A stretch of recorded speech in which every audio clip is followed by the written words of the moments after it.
Whanau, maisela, fatunga'o, tinga le ua po tuli, fa'alusi le tino puta, kanesa, ma le tino mangeso. Ma ua fo'i le kulini fulunifo mo nifo tinga, ma toe fa'afilesi ai lau manawa. Tele nisi o loa e fesoasoani I lo soifua maloloina.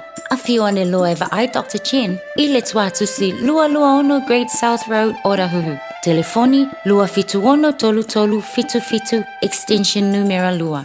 Le sitala nei loa lo walo I courses a le Oceania Careers Academy I Aukilani Sisifo. A mata le aonga I le aso luas fulu lua iulai. Mo tupulanga se fulu ono e o I le luas fulu fata usanga le matutua. Tele mata upu ese e a o tawina ai le whanau e maua ai le New Zealand Certificate Level 3. O le polokalame e le aise totongi pe a whai e te anga waa. Mai mawhai ona e a onga part-time I le fast fulu vai aso. Po o le full-time I le luas fulu vai aso. Whawhesota I mai loa le Oceania Careers Academy I le o Valuselau, ono lua lua, valu fitutasi. O Valuselau, ono lua lua, valu fitutasi. Matau te whaia ni fo aroi le aso lava I te fio mai ai I le Shine Dental, ai e iai inga whaapitoa. Matau te salia le Afterpay, Zip, Q Cards, whaapea Wins Quotes I le Shine Dental. E whaia fua whaatalanoanga ma le ACC I le Shine Dental. Le aise tongi mo whanau I le bao le se furulua I le se furuwalu tusanga I le Shine Dental. Talanoa mai le tongi ino le whainga o nifo I whaonga ai le Zip, Smile Now, Pay Later. Le aise tului I le Shine Dental. A fio mai le 575 Great South Road, Manukau pe bala au le lua fitu fitu ono fafa. Lua fitu fitu ono fafa mo le Shine Dental.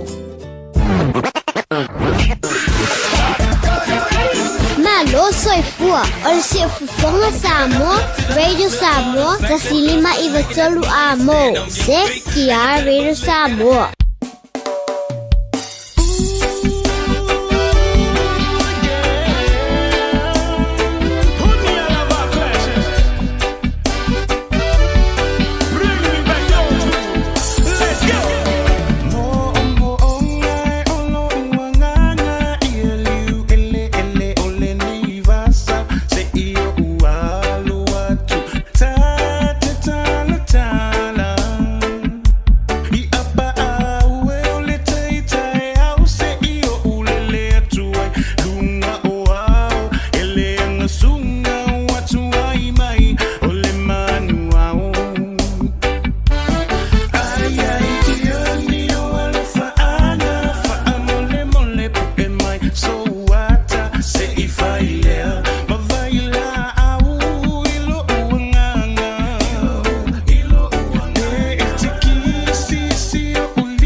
Talofa, we're the Katinas, and you're listening to Radio Samoa on 1593 AM.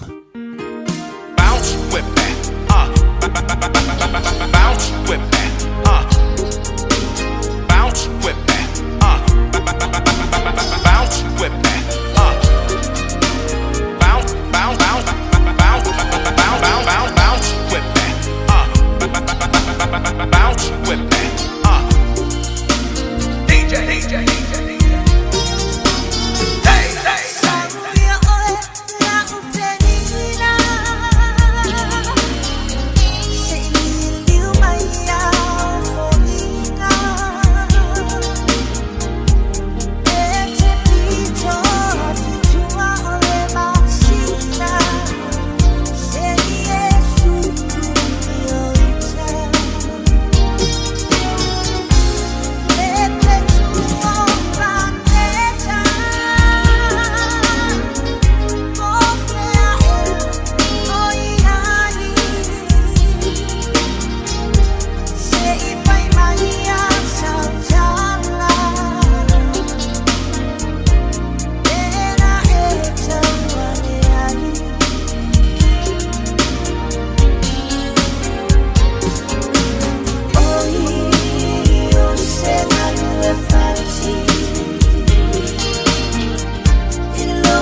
Malova Samoa.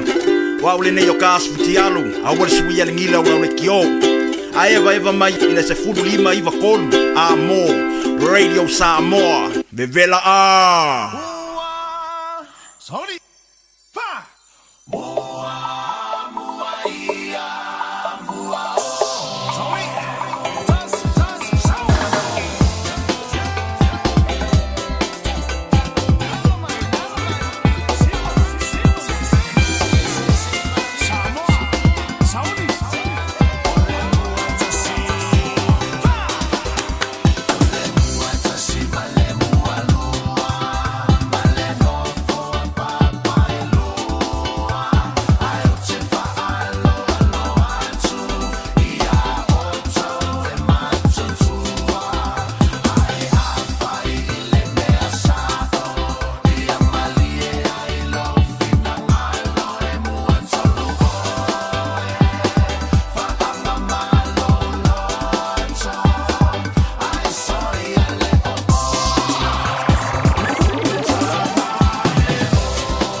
Le sitala nei loa lo walo I courses a le Oceania Careers Academy I Aukilani Sisifo. A mata le aonga I le aso luasfulu lua iulai. Mo tupulanga se fulu ono e o I le luasfulu whātau sanga le matutua. Te le mata upu ese e a o tau wina ai le whānau e maua ai le New Zealand Certificate Level 3. O le pulokalame e le aise tutongi pe a whai e te anga waa. Mai mawhai ona e a onga part-time I le fast fulu vai aso o le full-time I le luasfulu vai aso. Whawhesota I mai loa le Oceania Careers Academy i le o Valuselau ono lua lua valu fitutasi. O Valuselau ono lua lua valu fitutasi.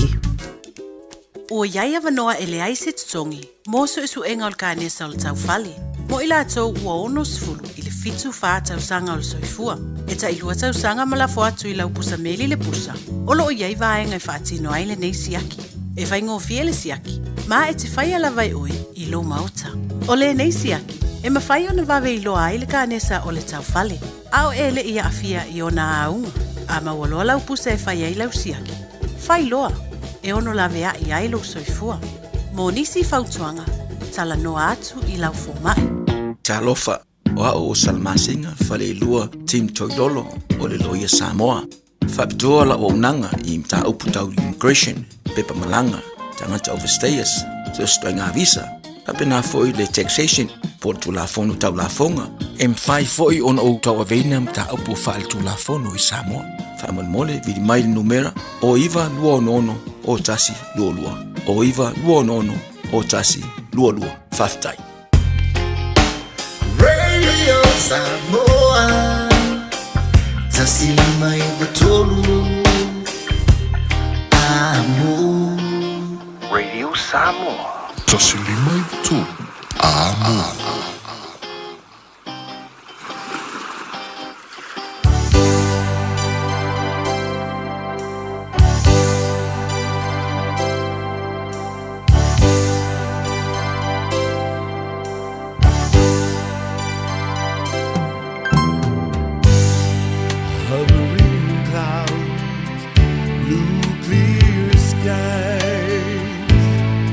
Lush green that free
Tamauala I vau male matua o faa mausili Seiuli faa pea fo ile fuayali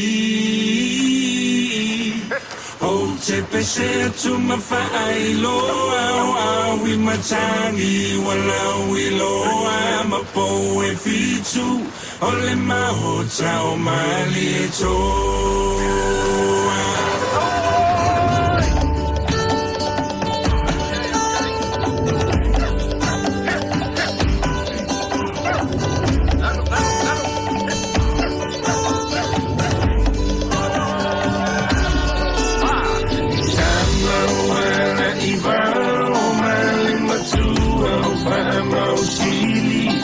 Seiuli faa pea fo ile fueli O te pese tu mawha iloa Au I matangi walau iloa Mapo e fitu o le mahuta o mali e toa Ele loto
Tina ea Pangali tele o loa lofa O lea ese mea ua o tau ina O lau te talo Ia lofa le tua ma ia umi lo soifua.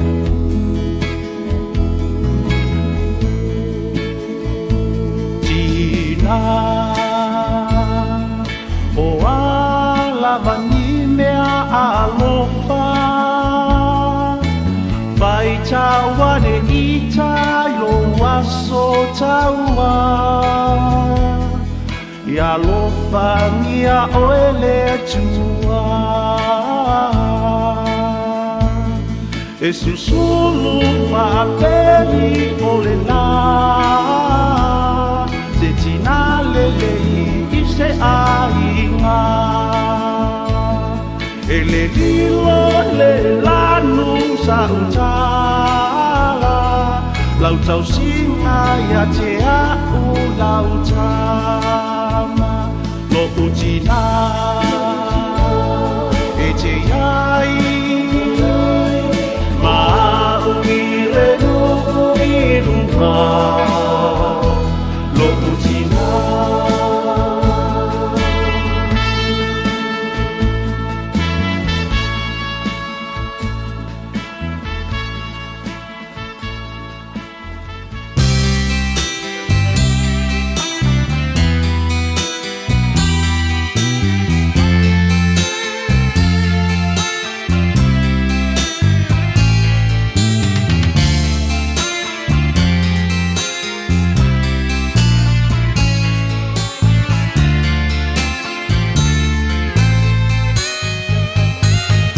te no fopea male malini o loi mata ai a fupea ita ifa anoa noanga o la ulu pesa sau ile solo a ole wale va aya e mata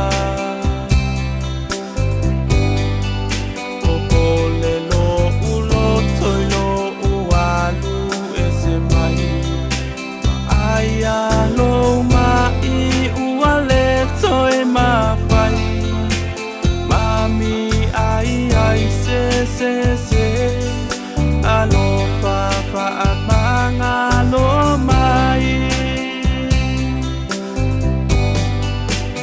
Kaya italina e o se mea e tinga Wa ufitia nei ile au pongi Wata e lota fatu Ma ua leto e susulu ole la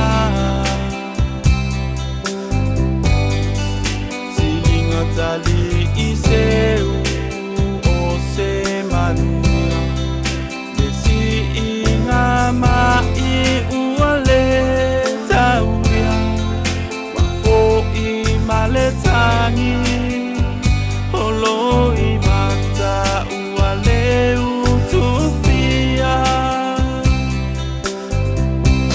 O i seta i leanga O le ola ale ai o setina E to a fitu teine Aina ole to alua o tuangane O oe o loma totina Sa tausi malefa a pele pele A ua lumu ele ai sengangana Tafia taliatu yo mafatiana Itangia o oe o letina Ua pele tasi i o matoanganga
oe o le tina ua pele tasi I o mātou anganga.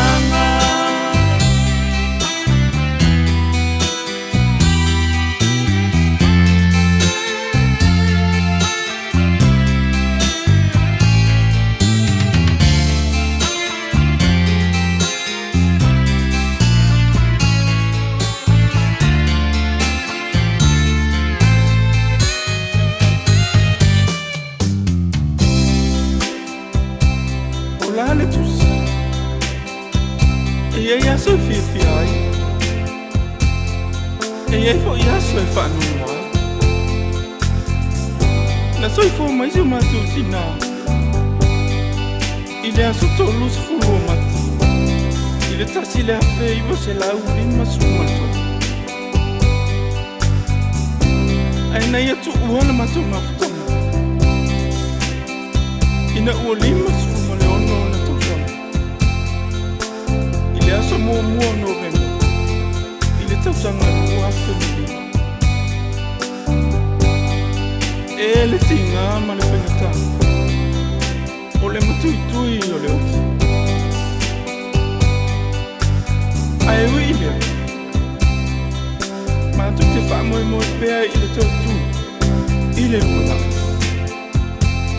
o le amato tu felo e ai mo su ma tu tina e pele o matu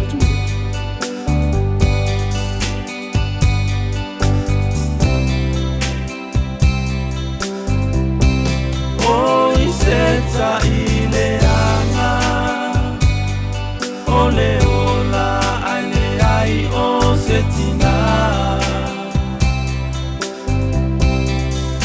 eto afitu teine aina ole to alua o tuangane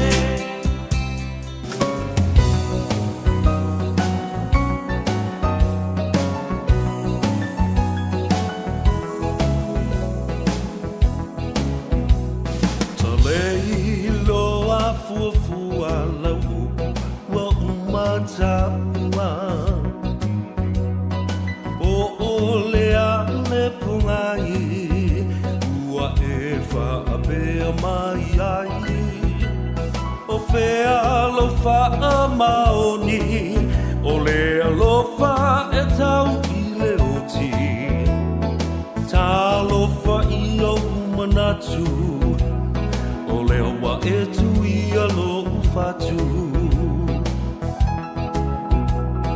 e manatu ale amatanga ya upu mau loi mata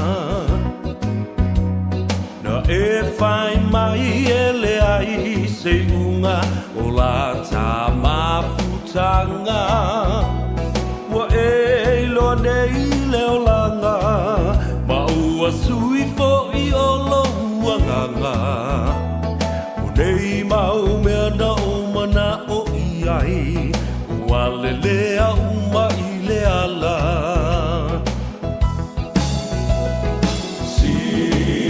Sila maya ia I nei mea ua o whai o lalo I fore tunga mau o te tau atu ua o fo I mai ai umatu o si o ua ona fasia I ta I whai tionga ae mo oe o te le I whaafiti sa o whai a mea sili sili Ia, talufa lava le po ia mawalunga o le whaafonga tāpuai. Ia, e se fo ia le sila mai moi le neitai au fau le malei fua mai whanunga le lei o le po ia mawalunga o le atunu tō whanga mawhanawhana I le po ana po. Anga le lei o le atua ua whaalai o le tai au ma whaatei le nei a so fau le astona o le astolo o le masino o kuso. Ia ua tau nuu ma I ai le whaulaunga ma le sāwalinga fo'i a le atu nuu I le nei masina lona walu ole tau sanga lua whelua sifun ma le wha. Whatalofa mau whalofa ia te oe le nei tai au ma le manatu. Ia o lo manuia oe, manuia lo ainga. ngā luenga o tiu te mawhai walo Filipa sa ngā pātia e le nāwa yaso, ia, wa tuana i atu, sa o whaaftai i le tua, sa muri tai ia te oe, ia, ma whaatawhatafa i au vale vale, ma whaamoe fo'i i pe au langa vale, sa la matia i lo soifua ngalue, le soifua tautua, ia, ma le soifua au auna. Ia ma le soifua ka whawale, ia. Awa mo fea, e tāloloa i eile atunu. Ia, e eitanga te o whaife au, ma whaia lātu ngā luenga. Ia, au isi fo ia, ngā le sāwa wali solo a. Ia, ma soli le ele ma pūpū solo ele ele. Ia lātou fo i ti finga ma tā whaoka ma e wanga, amu ia nei tangata.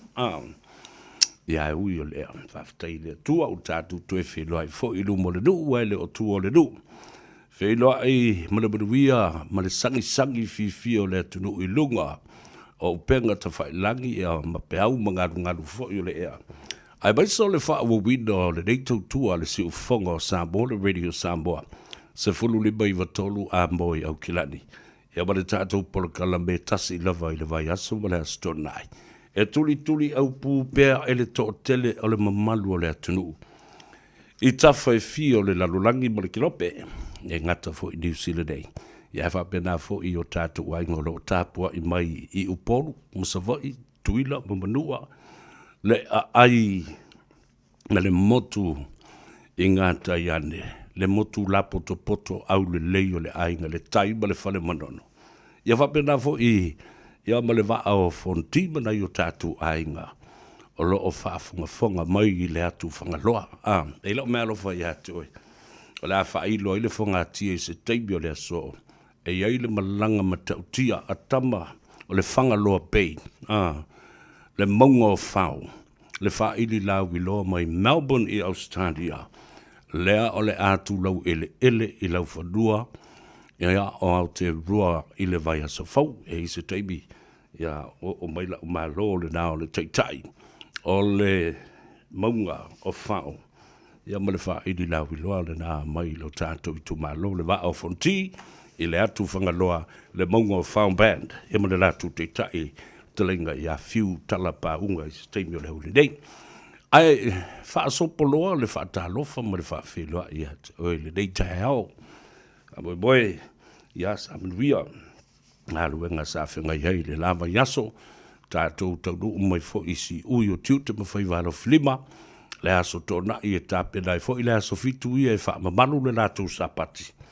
Ia ma tātou i le aso ataia, o kako li lopo le alsa o le mele, le aso fitu isi, i le aso tona, i aia aso fitu tātou, pe aso valu vo i le aso sa. I le mea tas, le mea tā ua pe ese aso tātou te tāpua i ai. Ma o tātou talitununga, ai tasi lava le atua tātou te mamoli i ai ia ma whaafo i lona vi inga. Le atua o Sapauta, le atua o Israel, ma le atua o Samoa. Sa au wha la le lei, i lo wanga le lei ma lo alofa tau muli pēr i a Samoa, le atua o le whau o malo, o lo alofa ma le whamaoni i o tangata, ia o le fo i o mātu toi ala whai e le nei tai au, te iangi, o la lea le, ma whai aku ai e lue mai le vai matua, awa foi. E le ai se scientisi, na te mawhaia o na whaia le wavenga lea ma le tofi lea o le atua. O le ola, e ke moi le po a koa, e koe whaola mo i mwha kei mai o le kai au, pe whio le ku le ka vale ai jump start le kai au. Pe whaola fo i mio whanga wila fo i. Le ai se scientisi po whea o i le poto le tangata. Ia, na le robots le bele le ua mawhai na whai le masini. E tau tala mai ma lua tala noa ma le masini, ua whai fo isi masini. E mawhai na whai so se ngā rua ngā le tangata. A o se upu o le whau le tangata ma tuu ele mana vaola ma le anganga ma le mewa bena. Le tātou te ala whai ai ma leifua mai le taia. I re mawhai e se sen kisi ngā whai le mele na. Ua na o lea tua lama. Ia, ma le mamana o fuafanga a le tātou mataisili le langi na whai ai le tangata o pale ia o ana ngā luenga. Ia, sa ofa la le lei le tua o au, le tua o malo, le tua o le alofa, le tua o Samoa. Lea o tātou toi whiroa ia le nei tai au. Tā lolo pa ia le tā whatolu le tātou vāda nofo. Ia, ai le mawhai lava. Tau ia na sa ua le vā, pa ia mamalu wha le malo ta lolo atu, ta oto atu. Pa ia fo i mamalu wha le anganuu, wha le atunu, ta oto atu i whale o polu. Ia, ua umana tutofi, o lo o i outou a au, o lo o i lima o le a tau o savea. Ia, le nā, o le tātou whatu ai ngā tausi le nā. Nos yosi ai lo tātou vātangata. Ia, mre vāta puia. Ia, ai matua le tuu ia te utou leo whai ngā ruenga te tofi le tua. I whata whai tau langa i fia. E a mata mai a i lātou oe ua malo lo manu malo, mapu mai i sasanga. Mapu ane i mauta nai, malo lo pensione, malo lo retire mana i utou whali tua. Se i o mai i le whaiwhi au fau, ia pole epi kopo fau fau le nā whātu a whao uina ma tō fia i. E tausi le nuu, ma tausi le warota, ma tausi le kalesia. Ia, ma lo whai o le whaiva. O tō whaiva pa ia ma whaiva ma malu o le ainga sa le vi. O whioi ma tamasaro o le langi. Ia, whaafitai i le atua. Ai, i le nei fo i tai au i le ma whai lava o nā luroa. Ai hawhi atu. Whaafitai, ma wha malo, ma whaafiloai, ma whalofa.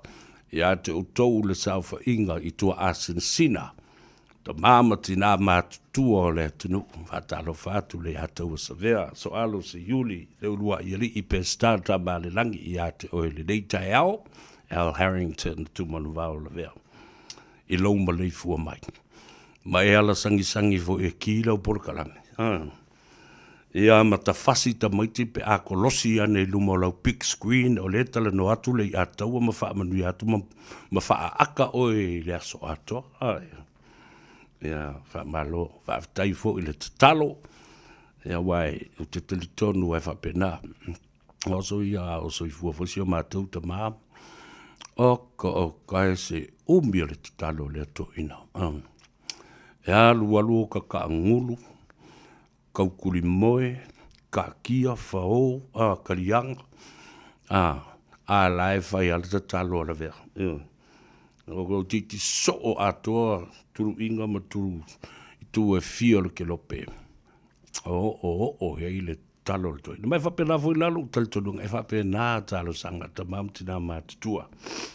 E le whapito au ngafo i solato a inga. Malo lātou nu umale e kalesia ma tua oi.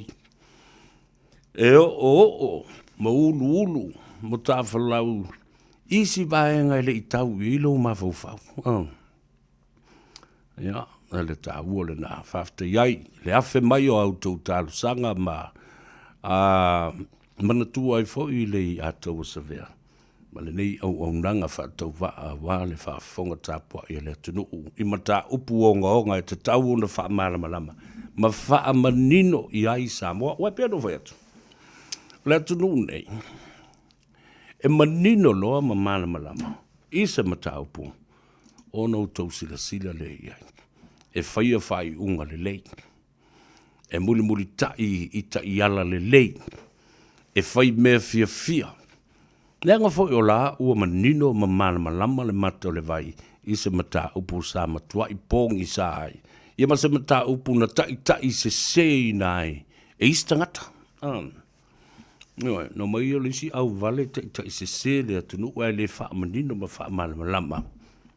Ia na tupu o lola ia leo le ves. Ua wha i tu au. Talitonu isi i mea valea isi. Talitonu isi i mea moni ma le tā ua ma le sao.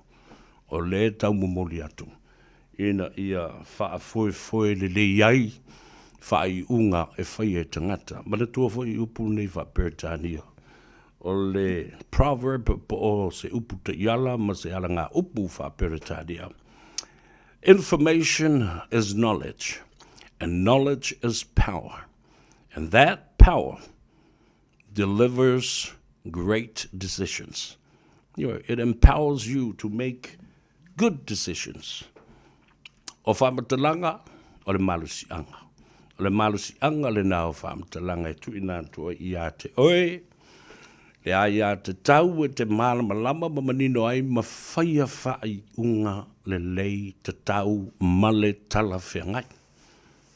E le o le oso a popa whalenga le whakua e oso lo. Oso lo oso i whia. Oso lo i lo le omo. Lo.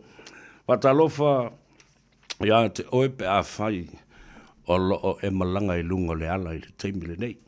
Wha le tonu ale talo le tau, sa ti munga fo i le aso na nafi, ma le poa na po, i fo i nai so vili e angi. Tō wha tau i nisi teimi ia o le toa inga tau ale na e masari ai, ni usila i le teimi o le tau malulu, i le nei fo i vai teimi o le tau sanga. Ia ai o le tima inga lava. Awa o lunga mangala, wa uma na whaatulanga ina ai, ia le sao sawa. Se lau mita, o se lau kilomita, lisi taimi ma, lea taimi 5 kilomita. Ai, i la ma le upu fo le na e whapipi i ai na, drive to the conditions, o le winga le na, upu le whapea, tingana matua i timu, matangi, ma se ele awala, o lea lala e alu lava, i le se lau kilomita. E fua le sao sawa lau ta vale. E le tala o le tau, ma le wha le tonu o lo iai le awala. Ta ua le na, hao na wha manatu ia te oe, ma walau saunga le mō, nisi o lo fta lo loa i o no ta whaonga le dei e fiafi, ia po le dei fo i awa uli, o nisi fo i o lo anga e hasi atu i ainga woma e masani, nisi fo i ia o le au ave ta vale Uber, taxi, pasi, loli, ta vale la pasese, ia manisi fo i o lo whea i lawa le whainga o lātou tiute ma lātou whea au masani. Ia matapenanga lawa fo i au le i o le sa whataunga o le whai unga le vai as. Whatalofa e le fitelenga le muenga tele ai Edward Puni, te tai o le pifala po le Pacific Leaders Forum. Ia whapea fo i le whionga le to li i a tofilau, Esther tofilau. Ia ma le whionga i a tuala tangloa. Ia maloutou au waa nei tai ao a wanga i atu. Ia e au au i ana ia tātou se leni mo le wha moe leo le tātou corporate dinner o Sailinga Malo, o le tāwhatolu o le Sailinga Malo i le awhiawhia na nei i le nai le Oats,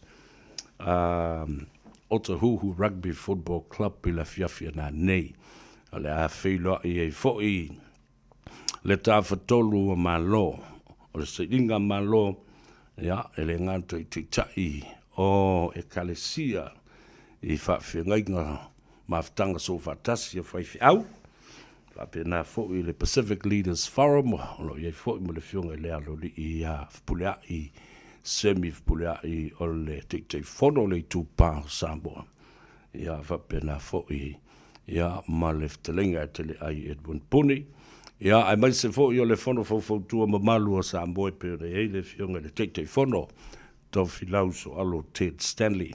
Ia whapena fo i mata wha Liam Toluono. Ia, ma le lātou fo i komiti a wale wha moe le fiafia na nei o wawa i atu pe o taulia uma lau e lanta i le tolu se furu lau. Ia mai leo se whale tele. Ia eta i se to se furu tangata le lau. Walawa na. O le Sailinga Malo le nei le tātou sitiseni. Le ana ave sea wha solitu la fono ma ave sea tuatu tātou ai a te tau le sitiseni New Zealand tangata Samoa sa soifua mai i le awhiv se lau luas furu ma le wha. Sa i o antu i le tausanga awhiv se lau whaas furu ma le iwa. O le taimi ato le na pule ai i tātou i lalo pulenga wha le kolone. Ale malo tele o peretani on. O tātou sa i lalo o le administration i apo o le vava inga fo i a New Zealand. Le la lau te whai atu ai. O le unga le whamsinonga le nā, mai le Privy Council a Peretania. All Samoans that were born between the periods, specifically between 1924 and 1949, we are all British subjects. New Zealand subjects, and perhaps it might be another discourse and another matter to be raised later. Le wo mi milo ba lembea. Wo fa mai o tanto. The New Zealand Citizenship Act wana na toi sui fo i New Zealand le nato whainga le nā mea. Ni aman mantua o lato o tangata o loo pule ai peletania. Ia, la le na, le ana tātou toi whinau i loa. Ia, e lango ina, le pili na se i mai e le whaipule la lotonga. Ia, Honourable te anau Tuiono, au ia le na. Ia, o le whaipule o le maenga whai o le green. Ia, o le ale tātou se le ni e mau. Tātou te tua, ia, leo mai o le whaitonga mua o le pili le nei. Ia, ma o le a tātou se e antu le whaitonga lona lua. Ai, tātou te le io o i le whaitonga lona lua. O lea tātou te whea ngai nei, ma le taringa malo, i pāti wha au whai mo lātou te chai. Tātou te le o nofua ia ina ua mai o na whaia tātou submissions to sia. Whapena fo i ma tātou tālu sanga tu ngutu. Pe tu ufafonga fo i written and oral submissions. Ia ma tātou online submissions la o le ala le nao le tutu whaatasi o le tawhatolu le nei se linga malo. Maftanga a whaifi auso whaatasi. Pacific Leaders Forum pa o le whalapu patonga o tai o atu motu o le Pasifika wa o tūsi si le leo mai i fwoi matonga o mai mawhiti toke lau rarotonga maoli lango mai i le maua Samoa. Ia whaatasi ai na se tasi le tawhatolu le whono whautua Samoa. I leo la o se ene. Ua tātou mai ona tu inatu submissions luos full mon tupu afe. Online submissions fulu mon tupu afe. Ia matātou tālo sanga tu ngutu. Po le tu ufufonga. Ia, nā sau tau sila ia i lunga. O penga te whailangi na tapu e le select committee po le special committee e le parliamene New Zealand. Ia le tau whaipati mai o Samoa. E lango wina le whamoe le nei. Le ala lea le iona ufaiantu. Fai mea whaalongolongo pēr lea tunu po whea tātou te ulu whao ia i le stebi le wa maia. Wa tātou le no wha ia i no wa umana ave tātou public submissions ia po verbal submissions, written submissions, a o lea wa tātou wa ngai i tai o vainga whawhai. Wa mana tua foi. Pe ia na o le national leo lo te mai pēr ia i tātou. A leo a mata na tātou lueina le pou. O le ACT Party, ia le awalawa mai o na tātou Talibalo, ia David Seymour ma lana vaenga. Uma na tātou Talibalo i le Green Party, Maramba Davidson, whapena fo i le sunga, ia te anau Tuiono, ma le lātou fo i pāti whawhai. Le alalo talia nei, ia wheutunga inga o lo whaatino e ftelenga atele ai Edwin Puni, whapena fo i le lātou vaenga ma le la. O le Pacific Leaders Forum. Ia pa o ia mua mai, pe mua mai ia vavasa mana i Filipo le teitai o le New Zealand First ma o ia o le sui pārimia le teimile nei. Ia pa o le pāti a Maori, ia pa o le pāti fo ia Christopher Luxon ma le National. Ia e tāwalunga fo i le tātou pāti whai o masani i le atunu o malango pēr ia o le Labour Party. Ia nana, whai me whalongo. Ai, o te whawhetai atu i nisi ia, wala au mai ia lātou so swani, e iei ia lātou, lo lātou wanga le lei, ia, o le to ino, o muli au malu ene.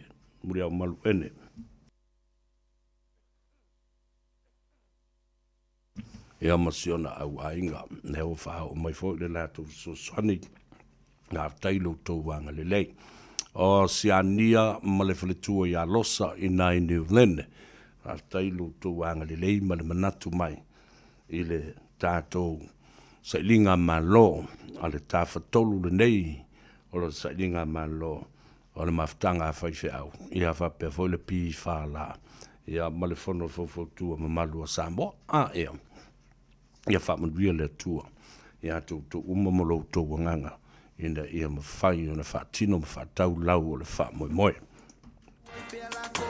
Like ele kupe ale kantang Hemo yele mafau Whaapuru saralau Kawhia ua kua ilau apa Malau whai pentena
O iaia wanoa ele ai se tutongi, moso isu enga o kanesa o le tau fale. Mo ila atou ua ono sifulu i le fitu wha tau sanga o le soifua. E ta ilua tau sanga malafo atu i lau pusa meli le pusa. Olo o iai vaenga i whaatino ai le nei siaki. E whaingo fie le siaki. Ma e te whai ala vai oi i lo mauta. O le nei siaki, e mawhai o na vawe i loa ai le kanesa o le tau fale. Ao e le ia afia i ona aunga. A mawaloa lau pusa e whai ai lau siaki. Whai loa. E ono la vea i ailo soifua. Mo nisi fautuanga, tala noa atu i lau fōmai. Le sitala nei loa lo walo i courses ale Oceania Careers Academy i Aukilani Sisifo. A mata lea onga i le aso luas fulu o yulai. Mo tupulanga se fulu ono e o i le luas fulu whata usanga le matutua. Te le mata upu ese e a o tau wina ai le whanau e maua ai le New Zealand Certificate Level 3. O le pulokalame e le ai se tutongi pe a whai e te anga waa. Mai mawhai ona e a onga part-time i le fast fulu vai aso. Po o le full-time i le luas fulu vai aso. Whawhesota i mai loa le Oceania Careers Academy i le o Valuselau, ono lua lua, valu fitu tasi. O Valuselau, ono lua lua, valu fitu tasi. Talofa Samoa, i mawhai na fisosoani atu Dr. Chen pe a whai te a fiele mai suka. Tota mawalunga, le maua se whanau, mai sela, fatunga o, ti ngā le ua po tuli, whaalusi le tino puta, kānesa, ma le tino mangeso. Maua fo i le kulini fulunifo mo nifo ti ngā, ma toi whaafilesi ai lau mānawa. Tele nisi o loa e fisosoani i lo soifua maloloina. A fio ane loa e va ai Dr. Chen, i le tuatusi lua lua ono Great South Road, Orahuhu. Telefoni lua fitu ono tolu tolu fitu fitu, extension numero lua. Talofa, o waleni o se Electrical Inspector Samoa, tolsu 5 tausanga o tautua ma o resta leino fo i mole waino lo mauta, falsam fatwhainga luenga, whapeli pe ino vai vela ma o ngā umu. Walau mai lo waleni o Amos Electrical i le o lua fitu, lua no tolu ono fitu ono lua, o lua fitu, lua no tolu ono fitu ono lua.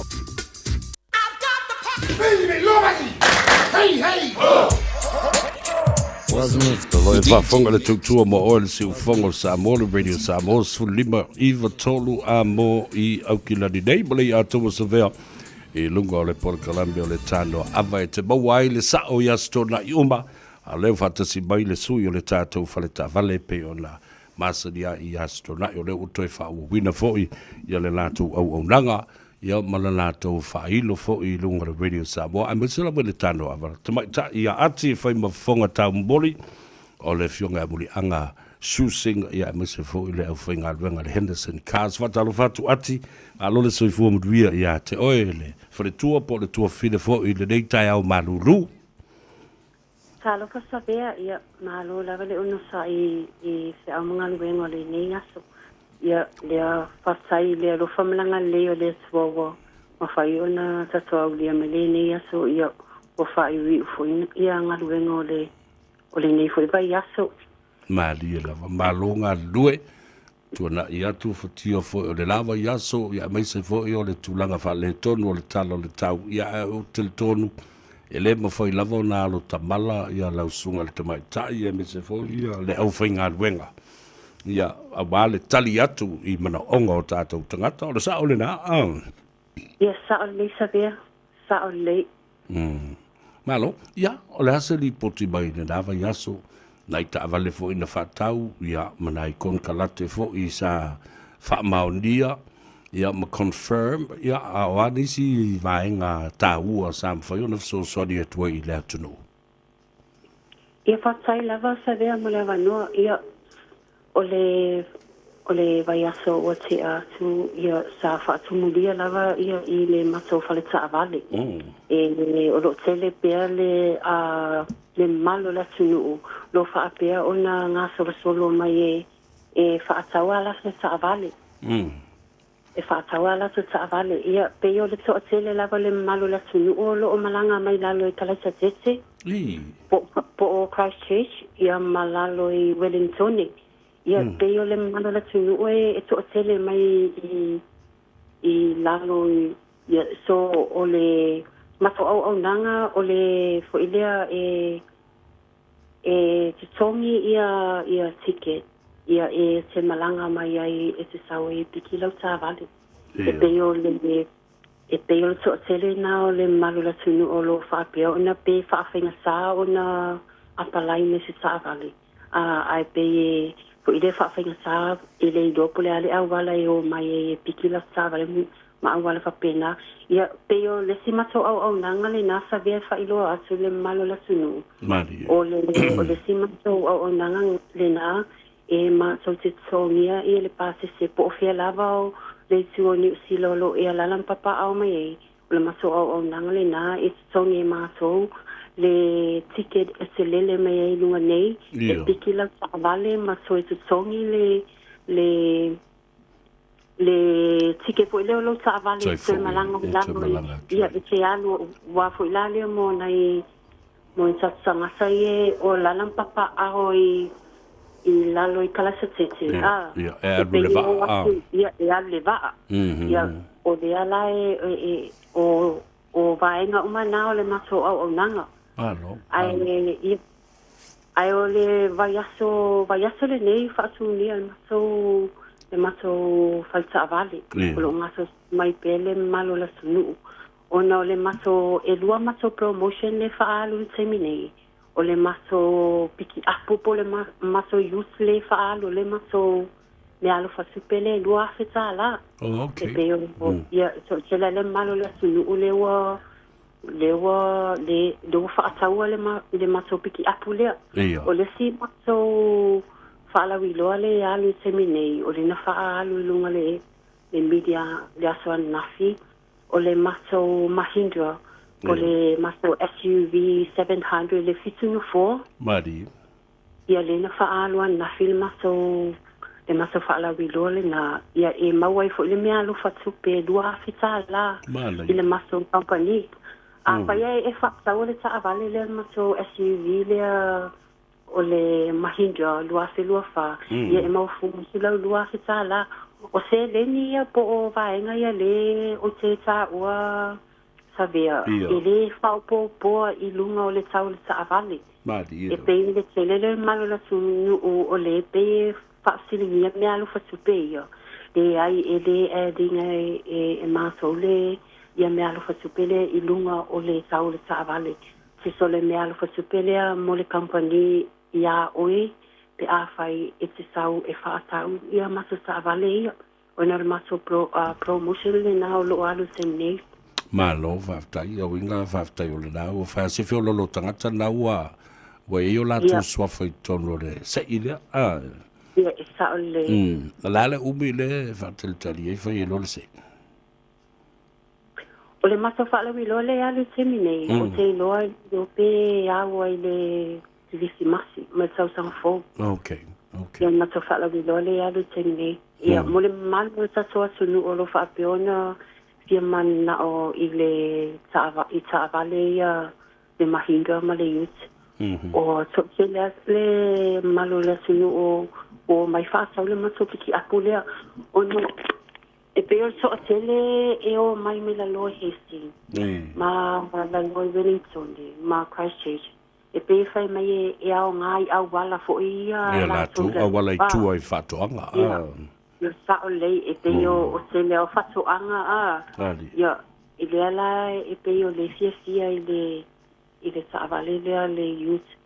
So sa awa ai falling o le youth lea ma so o le Land Cruiser nga tātou Samoa. Sa o ie le ma whaina o youth ai maumanga ma. Ia o le matua tau le a o ngā lava fo i. Ia awa, ia ngā luenga te tele ma mafa, ia ma awala e le o na. Ia sa o le. Ia ma loa whaftai mō rā ngā luenga le o lo whatino. Ia, le asa tala mai i le fionga le li pule, muli anga tele siusing, ba le lato pulenga, o lo manuia mea uma? Ia o le manuia lava mea uma sa vea. Ia o le tuma ia muli anga tele, o lo malanga atu sa mua. Ia o le i fo i mai le whainga malanga le sunga fo ia anga tele. Ia ai na o mātou ma kaken pe te silafia kaken ia o te malamlama ia manisi fo io o le management na maso io le maso al io te nei io lo mania mea uma i le nei tu sabe ma lo fa te le lava ia e tau lunga lava fo le tata le noanga ma le fino inga e fa matalanga e pe o le tatu telefoni e so ta ia e se vo le tatu tuatus tau no ia. Ia, whastai lava sabea, ia awane i ngalo Samoa, ia o le maso tua susi, o le tasi bawha, le Clementish Drive, i papasoi toi, ia po le maso numero le oval se lau, solu tasi, po le oval se lau, fitu tasi, ia fisi mai mo asi, po o Melissa, ia pe o maa ua, ia le ngafa ma tasu tangasa ia mo le apalai no o Taavale ia pastu sa mai ia au ati po Melissa i numera na lua le ova sela ia po le mas Facebook page ngai le ma ko Facebook page luna le Henderson Pass na alu le Henderson Pass ia e ma fai fuina e email mai le maso Facebook pe a fai te firma na o mia apalai sa Taavale ai che famanafu a se savea famuli moni e pe o selo na isi a tsanga o taso umai le milionea a pe ye si aingo o lo o firma na Taavale ai le lava faso le lava le paketi e pe o le maso o nangali na maso se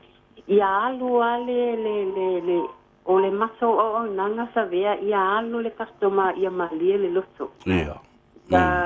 A sa le customer o la ele o lava le pe ele anga le ngoa pe tele na o iso tangata a so tunu e fesili pe e faasanga ia le back credits Ia, sa o le le anga le ngoa. Ia Italia ma so le back credits papiane sanga solo benefiti io pe o vai no mana fa ilo sa vele malo no e salia ma to ia ma lo fa tele lava ati mo le taimi o fa no mai tata la no fo ia tata le filo i ma sani e ia se taimi fo io le nei mai aso po se o le a fe tu fo i ma ta fa ta lo fa ia ma fa ma sani mo filo ai Ya, ma fa pena fo yo na e lo ai la e le fo linga pe fa pe i le tangata le te tala noa ma. Ma e fa so yai ya ai mana tua fo i. E fa longo i le leo. I le malu o le leo ya ma upu malana so upu ma fai upu. E te loa i na la le tele le tamaita i le si tu o le leina. Ai wale lei a mai le tā telefoni ia male tuatusi ia ona tātau mawai o yo le wa uma ma mai o walu se lau tolu tasi tolu tasi o se lau ivas fu malfa Cavendish Drive i nai manu kau manu ia tele whaiva o toil nei aso mai se fu le sapati le aso a tai au ati ia ai tā whelo ai pēr wha soi fuia mo le nei taimi Pase kura sa vea manu ia whi anga luengo soi nei aso Whaftai lava Whasoi fua le whatu foi ia le na Wala ule te mai tai o ati. O walu se lau tolu tasi.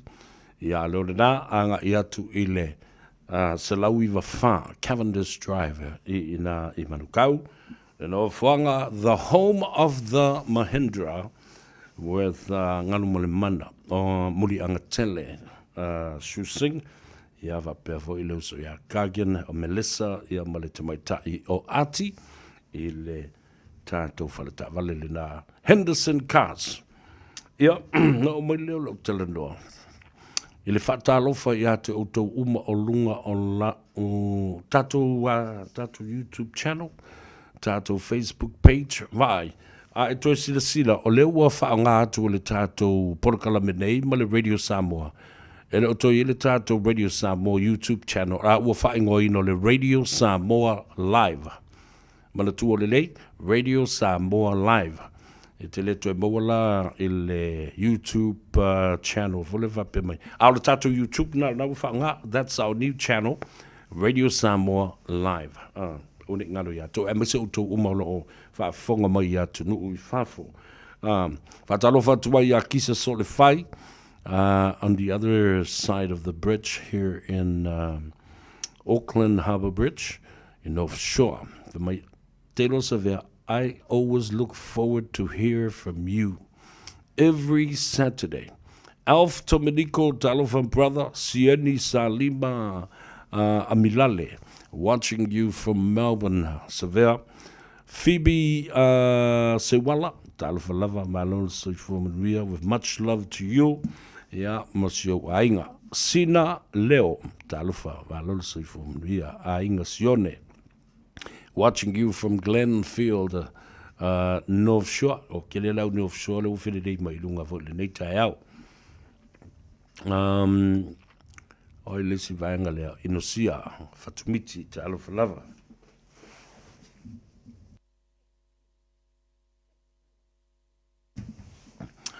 Ea, tau whale tonu fo le fulu, o le mea sao, ana le tu a lunga inu lo male vai le ola ingo koi maspolo alu lo lato awa le mele te nofo lo ma foi le fatu tu ye le fulu tupulo male me ya oi o miu a mosa malor se fua va pe fo evo lave o fa yumu tu funga fiu tal fa lava freedom uisa ya po uisa F Mary to itua so i fumaduia le nei tai au, ia whapea i Kaisalina ta mati to funga, watching you from Mangry Bridge. Kai laka mai foi meo mai o, gengi ia Belinda, Queenie Se, Walotu, watching you from Hesperia in California. May Avito, alolo se fumaduia May, ia whapea i Katie Avito,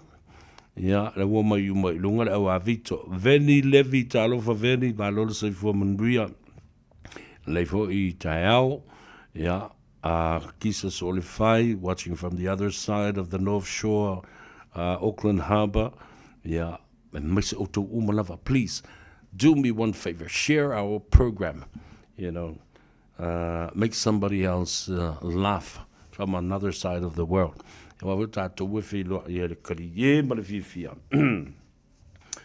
le sonda na fisa ye ile avanoa asia 24 ima Whaali le whaanoalo muli to pay our final and last respects to one of our dear friends and brother in the music industry, the tofa ya tapatu Peneweta Matautia Solomona. Ya, ele to tofa ilo le foi te mali, walawi loa I ana musika, ya le tafa ili maisi me umafa pena. Ai ele whaanonoanga ina ua whati tū ma whati moto ia lea foi poutu o le musika ma le waenga o pespesenga ia ma tātou whaafia-fianga I le telo tausanga ia le isesi o tātou e whailoto o le atuai whaamaisenga fo I mai le tātou pola kalame nei le atau o savea ma le patano awai te mawale sao mātou toi whilo I fo manisi o uso o liva ona le toi whiwa aiai whapea ta ita ai wa wala au iei le atua a le nāpa o loka seisi po whare pui pui ia pa o koe ki poki ngisi I Samoa e mātou whilo I anafi oi so le talo whai ua mātutua ma tō I ina ma olo mātutua o nai tō ina ua mātutua pe ni olo mātutua o nai lo mātutua ua lo mātutua nai tō ina for le mixed reverse psychology I nai tangata o wome masani walu tō sanga e le toi maua se ava noe wheilua iai o nisi ua malanga I fafo o nisi ua malanga I le lo o nisi ua malanga I lunga o nisi ua o I se ori te leo loa e isi ngā o koe o mai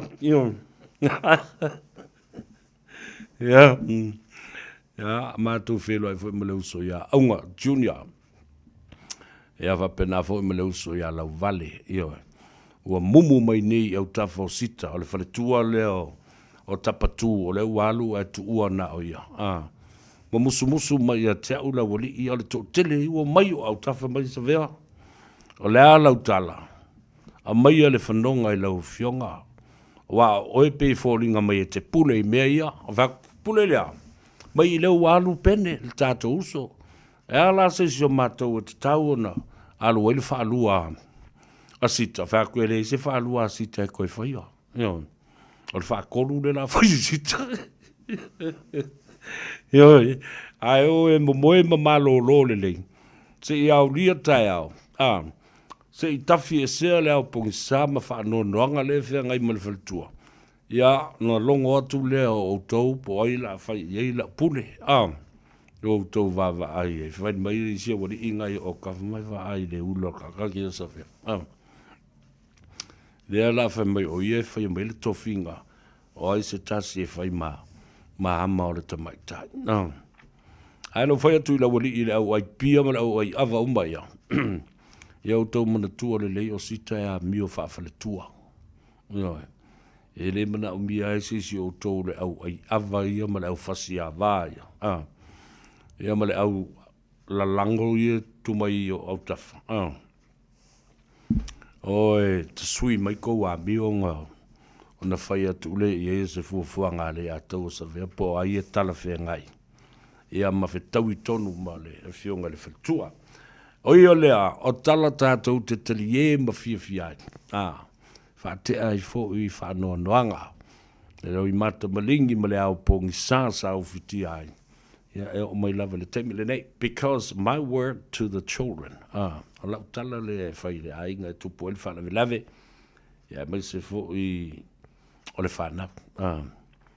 You may feel comfortable right now and we see your smiling faces because of the warmth that these people bring into the environment and your homes. O le toa tele o I tātou leo mai nei o ainga o mai masani. We're here to wrap around you the love and the comfortability that you really deserve and need right now. But soon come a time each and one and everyone will leave and return to their final destinations and their homes where they came originally from. O mo le talalena. Le mawhanawhana le teimi le nei mo le tātou awhano e tali e aima, despite the fact that is a serious concern of somebody that was really loved and felt dearly in our hearts, in our homes, has gone. Malanga, God has called him back. Yeah. Ele mafofo lavala I tātou. Se io o le teimi te tō tasi ele tangata malu. Ai tu uai na o le tina ma le whanau. O ina, e la ngona ai mawhatianga. That feeling will come to you. The emotions will be overwhelming. The loneliness, the uncertainty, and the questions, why our family, why me? So,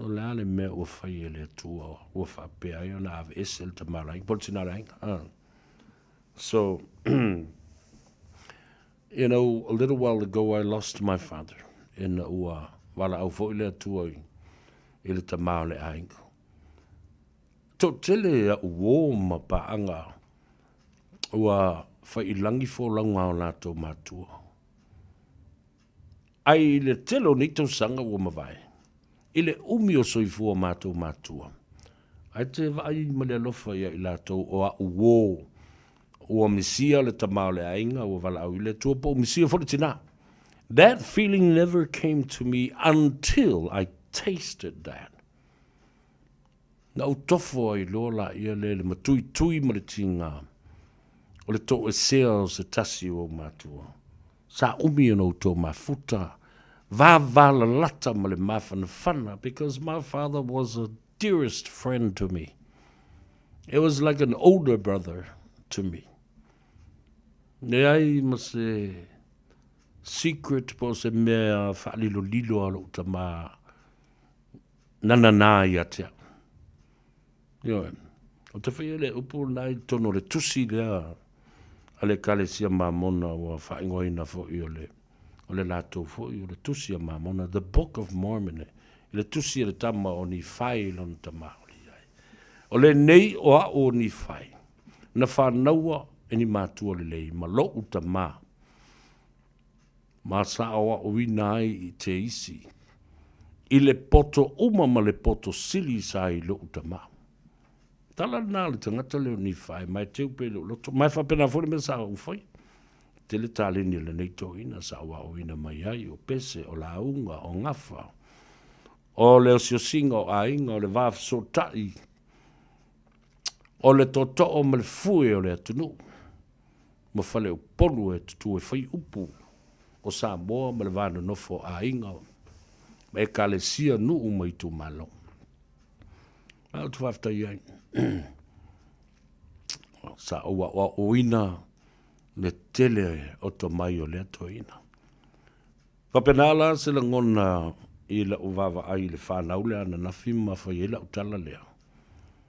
Ina ia maua le lotu tele.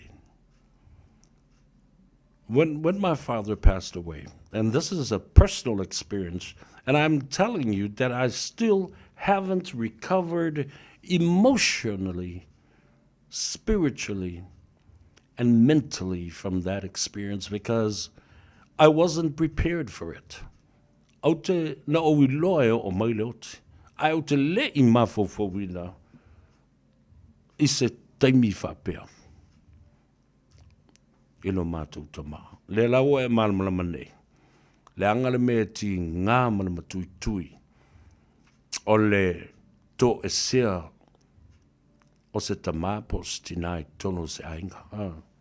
And I felt that experience, and now I can understand the pain that these people feel. True. Yon.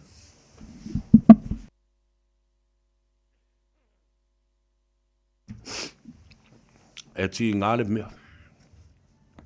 E te fiu fo I lava te ta milo milo ma pisi lo ma fo faumalo o langa.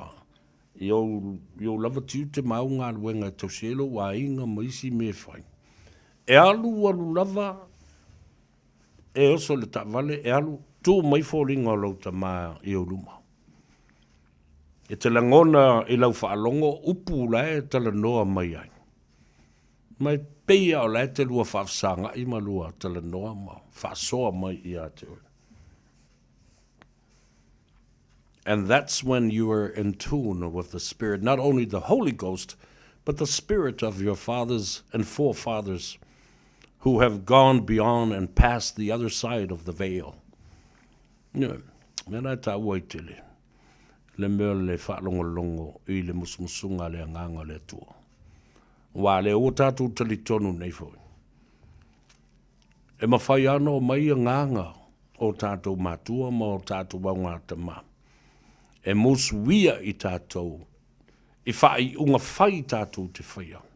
I lea taimi, ma lea taimi, ma lea taimi. O le mea fwole na e lai ona tā ua tele ia te au le winga le upu lea. Tō wha ma mau. Sa ili le tō wha. Sa ili I le moe.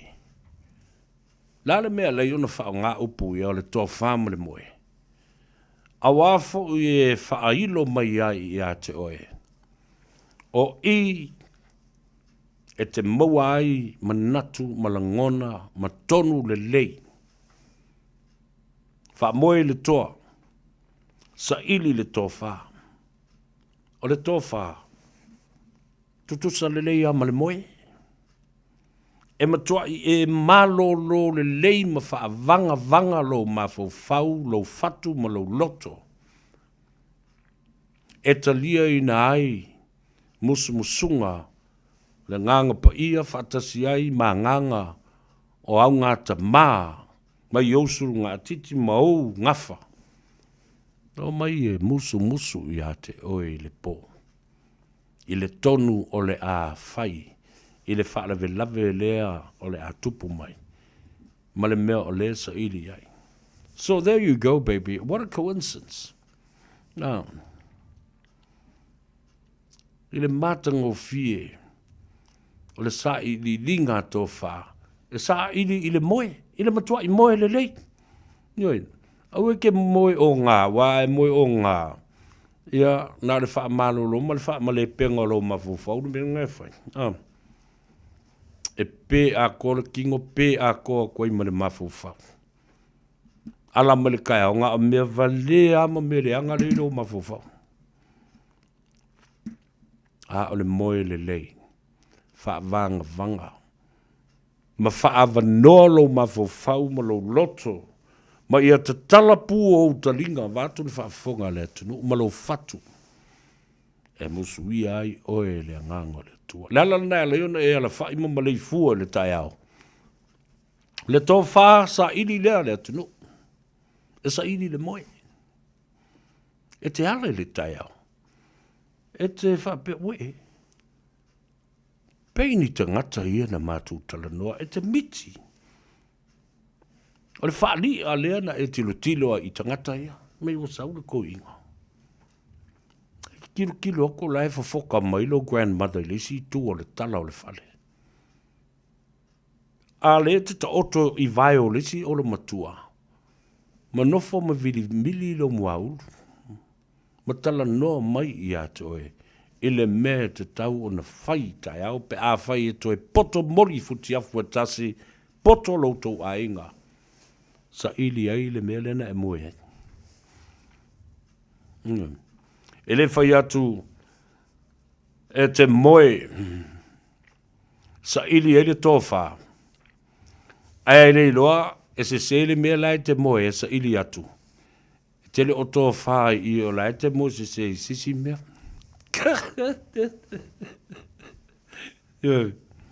Ia e pe o mea tātou tali e masua e foi. A o la maule na iai. E ala I fo le tai au e matua I te I le tele o mea tā ua. Ma mea fou ua momoli mai. Ia, a wā. Se tonu o le a whai. Pe a toi whiloa i ma le tau a inga. Tātou o e tale pese a lo uso ia puna mafonti.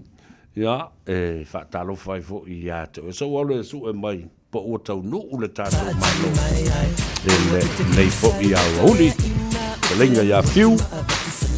Tala paunga mai i le atu whangaloa. Male tātou pa ili o le maunga loa. Pole maunga fo i o whao. O e pune aka kou le me vai. A o le whai nia sau mai whangaloa.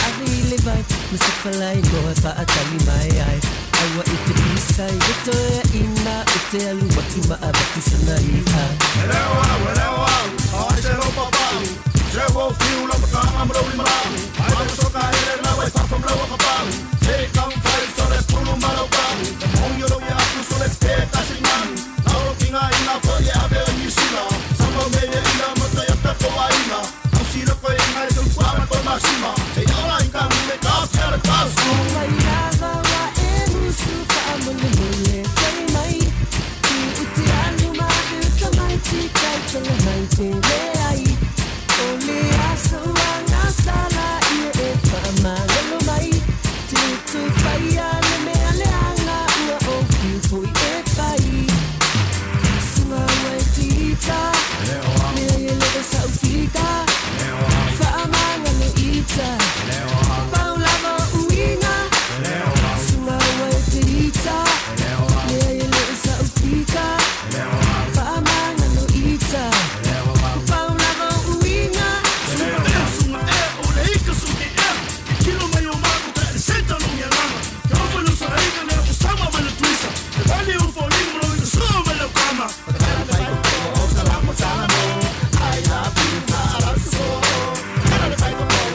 Le sitala nei loa lo walo I courses a le Oceania Careers Academy I Aukilani Sisifo. A mata le aonga I le aso luas fulu lua iulai. Mo tupulanga se fulu ono e o I le luas fulu whātau sanga le mātutua. Te le mata upu ese e a o tau wina ai le whānau e maua ai le New Zealand Certificate Level 3. O le polokalame e le aise tutongi pe a whai e te anga waa. Mai mawhai ona e a onga part-time I le fast fulu vai yaso. Po o le full-time I le luas fulu vai yaso. Whawhesota I mai loa le Oceania Careers Academy I le o Valuselau, ono lua lua, valu fitutasi. O Valuselau, ono lua lua, valu fitutasi. Beta Drive Doctors I le taulanga whaatau I maangele, whaapea manrua. O le vaenga o so ngase pe amana o mia. E whaatino e fo I matupui pui o le whanau witi, o tupui pui la COVID is flu river, mo I lātou is fuluan tausanga malunga atu. Whaapea matupui pui o le flu. Ala au telefoni, 255-25 mo so wanoe whaatino ai nei au nanga. O fisa fo mai I maangele I taftafane o le McDonald. A manrewa I taftafane o le Whaletusi po le Public Library. Beta Drive Doctors Clinics. Matau te whaia ni fo aroi le aso lava I te fio mai ai I le Shine Dental, ai e iai inga whaapitoa. Matau te salia le Afterpay, Zip, Q Cards, whaapea Wins Quote I le Shine Dental. E whaia fua whaatalanoanga ma le ACC I le Shine Dental. Le aise tongi mo whanau I le bao le se fulu lua I le se fulu walu tusanga I le Shine Dental. Talanoa mai le tongi ino le whainga o nifo I whaunga ai le Zip, Smile Now, Pay Later. Le aise tului I le Shine Dental. A fio mai le 555 Great South Road, Manukau pe vala aule lua fitu ono fafa. Lua fitu ono fafa mo le Shine Dental. E silia ma le se lau fale oloa I Samoa e mawhai ona whaanga I le talofa voucher mo whaatanga alu a inga. E le atua lava se 5 minute lafu antuai mai New Zealand, Australia, Amerika, mai si antunu. Ai tau no I telefoni maolo e whaanga le talofa voucher e whai e le whaatau. E mawhai fui ona tungi e tuai le cash power wha pēle pili o le vai iso o se taimi. Angai loa le www.pacific40.com e lafu ai se talofa voucher mo lo a inga I Samoa. Mo nisi whaamtalanga vala umai le olua tasi o valu tolu tolu, lua tolu, po le info@pacific40.com. O e fufu e whaatau ese lo fale. E te manao sta ngate whaanongo ia oe, tau tua mo oe, ma malama I laungangana. Vala au mai loa le malu mawhatau Bob le malu. I le olua tolu ono o, 5 lua iwa pitu. Olua tolu ono o, 5 lua iwa pitu.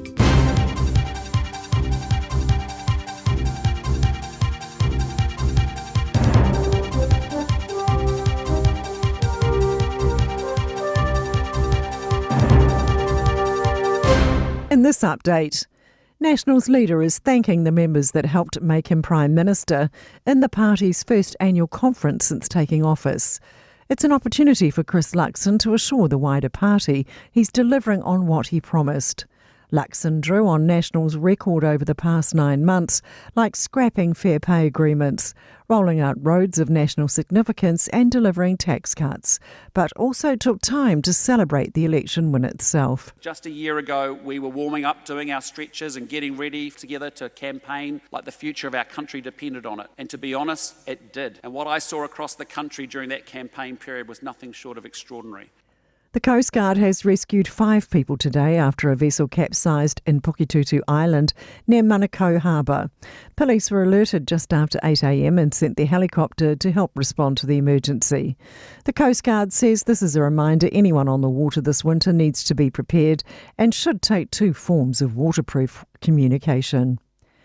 Queensland has just begun a trial of super low public transport fares featuring 50-cent fares. The trial is set to run for 6 months on buses, ferries and trains, and amid concerns it will lead to overcrowding, TransLink spokesperson Roman Gaffer assures that there's plenty of room. What it will do is hopefully lift our patronage. We currently have 87% of our pre-COVID patronage on all our services. There's plenty of capacity there. We're trying to lift it back up to that 100% level. An economist says the gap between landlords' rent earnings and mortgage payments is the largest it's been in 15 years. CoreLogic's Calvin Davidson says the weekly average rental property profits were only 3%, yet mortgage rates were closer to 7%. He says the gap roughly equates to $300 to $400 a week, which many are having to borrow. Davidson says there's plenty the government are going to do to help landlords, but only one thing will realistically help. That's news. In sport, New Zealand Rugby already have their eyes on retooling the Black Ferns Sevens team ahead of the 2028 Olympics in Los Angeles. The team will be without Portia Woodman-Whitcliffe and Tyler King for the next Olympics, who both retired from the sport following this year's Games. NZR's General Manager of Professional Rugby, Chris Lendrum, is looking towards the next chapter for the Sevens group. There's a bit to figure out in terms of how Sevens looks every year between now and then, but really committed to this program, and they're such amazing ambassadors for the country and for rugby, and excited to get going again after they've all had a bit of a break. The Mystics are ready for the Central Pulse to target their key combination in tomorrow afternoon's ANZ Premiership Grand Final in Wellington. Wing attack Peter Toiava's feeding of goal shoot Grace Weki has played a big part in the Mystics winning 2 of the last 3 finals. That's sport. I'm Sandy Hodge. Ua na ole Radio Samoa se furulima iwa toru a mo e tautuaina o e ilangungana fitu aso le vai aso.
fa le fai pea ma fa mana tu lo wanga le moni mal le fa ma o lo me a lo fa ai le ola le wa so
Da, tuna I Matia Junior vai lua, ia manisi fo eu fa fianga sui fifi lo I pe o no tau fa fonga mai ai.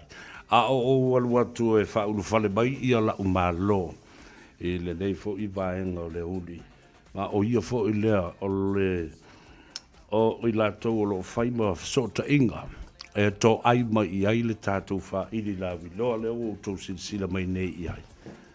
O le me alofa le na mo oi le vaso le Mount Fowl Band. Ia fatasi fo I ma le whaafifianga whaapitoa. E lua whaidi o le a whaafifi e le vai aso le aso se fulu pa u le aso tonai. O le Mount Malaka. Ia pa o le maunga o Malaka. Mai le atu whangaloa lava a wafo I manatua. O maunga ia sa iai pai fo ia o le tangaloa langi. E iai ia le langi tua tasi se ia tau lava I le langi tua iwa sa fio ai ia tangaloa langi. Le ala iai maunga ia. Le maunga o Malaka ma le maunga o Fau. Iai se teimi o le whawhiloa I fo I lea I le tātou malo whaalongia. O le sunga lei a taua po le whatalenga fo I a fiu. Tala paunga. Ia, o se tasi fo I o tama whanau. O le a fio. Anga, o le va o fonti. Mai atu le a fio.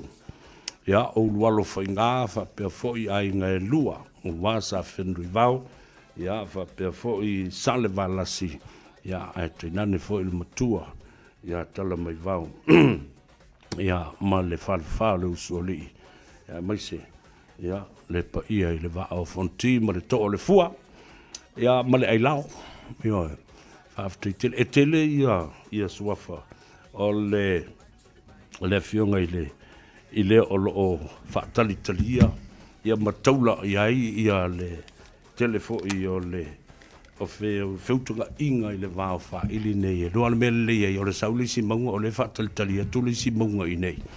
Ua maua le leima I nā fiu ia le Maua lelei ia ma le lo ataua. tai o le atu watu lunga i le sunga ia le ataua le dei fo ia wa uli fatalofa ma le fa'aloalo taoto ia sama whainga o le ua whailo i tamo le ainga le tai le ia tau le na le ia tau le nei ia lai whaafonga mai ia o tātou ainga fia i le whale manono vantu ia lo tauto wha ma le tolua futi ba o pau ia ma le mamalu fo i le whale manono ia ono o wha fonga mai a o se tāpua inga fo i le tala inga fiu ia wa atu sal muli anga ia ma o tau langi e le ngafa tau li maina ia ma se le tātou ainga o le au fai musika wa le i lo atu o i le aso na fia o poto fo ia pe masalo pena e ai se taimi e toi malangai ia uso uma matua whawhine le musika tātou te wha mawai atu ai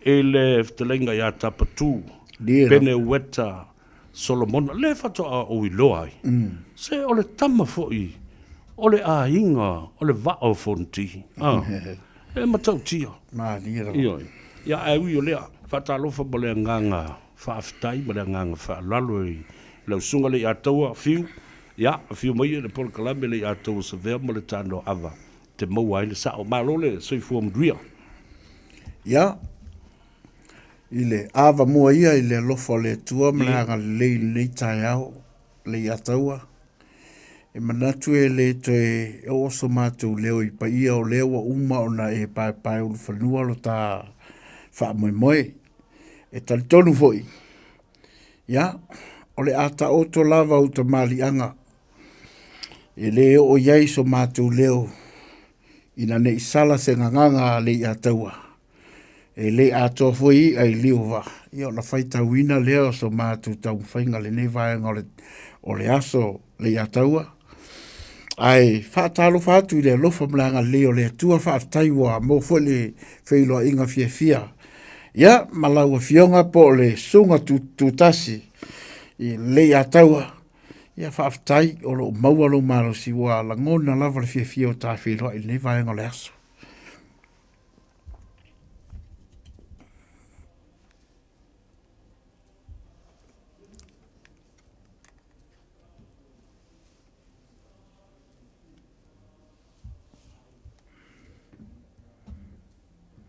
Whaftai a le atau o leo o tā whenua i le tele o tausanga o tā whengaranga lea i fo i le musika ma whainga wō. Ma lea. Ma le leiloa. Ia le mea le whai upo fo e leiloa lo vai. Ma le ngafa o le tangata. E la i titi ia o le la au. Lea. Ia o le tangata. A lea fo o tā whenua i le suafalu. O le tātou a inga i le whale manono. Ai atu le sunga le ataua. Whaftai i le atua i nei avno o tātou whenua i ai. Mo si o si pea o tātou. Ai ngalik ti o fo i la. Ele te ki mo ta whelo. E fies futa o sanga o tuana ian. Na amatai o na whaia le nei whai ngā uo. Pei lewa lai la ngona. Ai mate po le hale so tanga. Ma lira fo. Ia o wawa ia tu le ata o lo e no fo mai o whae e papa o le suafa le a taua i manono. O ata loa. O whapea. O lona winga. O le mea tonua le na lai o na pipi i whaatasi o tā loto manganga i le tō titi luas fultau sanga o tuana i atu ma maua i le whena inga whale wō. A le la ua maua i fō. Ia, o mea lofa nā le atua. Malona anga i lei. E ta tai mai tangata e wheiloa ai. Ma mate po le ale so tanga ma le pitanga. Ai, later on in life, wawai atu sole, o le ngā whae tasi o mai eita ma le leitioa wawe na piti e lesi le nganga lesi.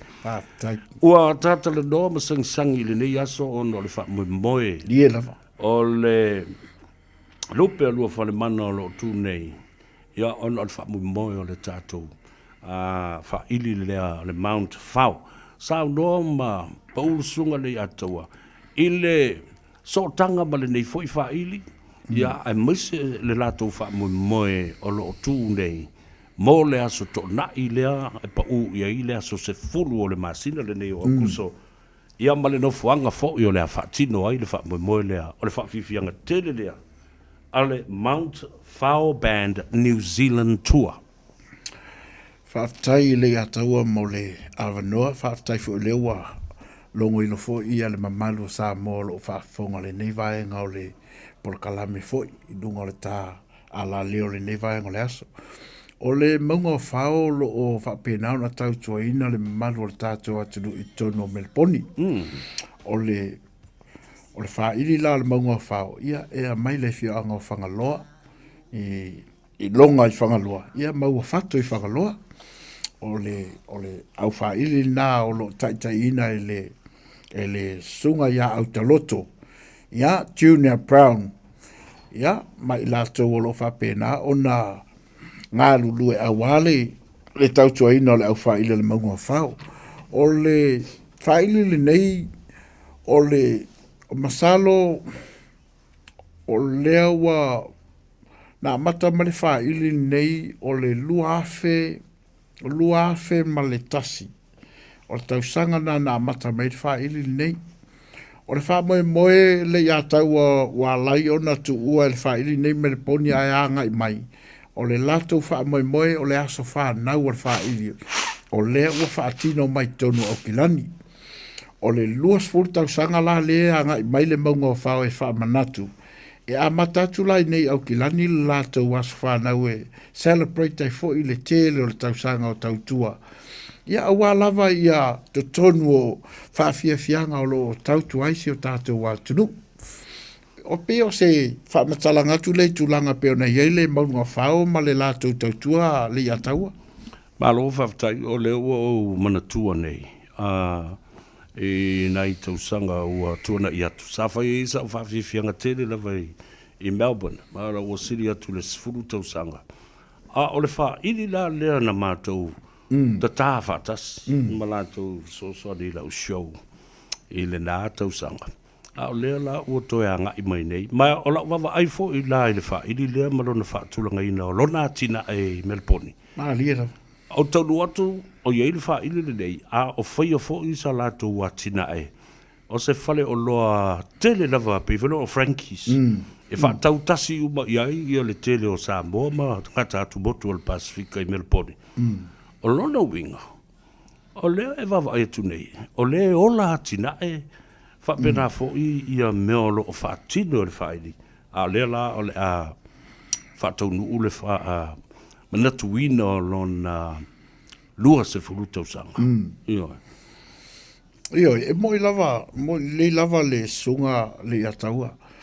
O le luas fulu tausanga o le wha ili. Ai le o tau ai tausanga o na le taimi fo ile o le COVID. Iyo. Wai le iai se tau tua le wha ili mai tausanga na tolu. Sa malo lo le iai. Ia o lo wha ilonga lava tausanga sa tau tua ai lona winga. E o watu luas fulu tausanga talu o na tau tua le maunga o whao. I tonu o Melponi. O le anga i mea le maunga o whao o le tolu ai lea o la tau wha moe moe. Tolu ai nei o taimi wa asi ai le tātou pitonu au kilani. Ma o se whamanu ianga fo ia i tātou nei. Ai whaftai fo i le pūlenga ua mau fo i le awa noa e toi asi ai tātou nei fo i vai taimi. I le anga i mai le lātou wha moe moe. E ala i le aso whanau leo ua wha ilonga ina. Alo whaftai. Ia, tātala noa la i le wha moe moe asto nai aso nei. Ia, po se taimi fo i taunu umai ai le whainga malanga. Ia, o na whailo leo le whangatia i le no whanga o le a whaatino i le wha moe moe a o le ale tau le ticket. O le ale taimi a matai i a le whawhiwhianga a le tātou whaili whaapitoa o masi mai e whailonga le luas fultau sanga o lana tautua le maunga whao. Whaaftaile a taua. O le wha moe moe o leo umana ta otol pol kalami o le wha moe moe. Ia tasi lava le lātou show. Na o le aso toa, na i lava le ua tu i ele lātou wha moe moe. Ia, pe o le tele fo ia taimi e tele ana tolu pe lua ni show. Ia, a o le o mainga lea, tasi lava le lātou wha moe moe. Lea ua tu tonu lava le aso se furu lea, ma le wha moe moe nga. Ia, o le a tātou whelo ai umai lava le wha moe moe. Lea po, o le vaa lua i ma le wha ilia le maunga o malaka. Ali la. Ona o le vava i mamao le maunga o whaolo, i eile wha ili peo na e wha ilo le taimo sola le ataua, o lo o iai fo ile au nanga le tātou wha ili mai whangaloa le maunga o malaka. Ia lo. Ia o lo wha pena fo i ona tau tua i tonu fo i nei au kilani. E nisi fo i o whaafianga ma tau whainga fo i. Ia walawa tau tuina o si o tātou watu nuu. E le ngata lai le matal polkalame i le tūlai fitu.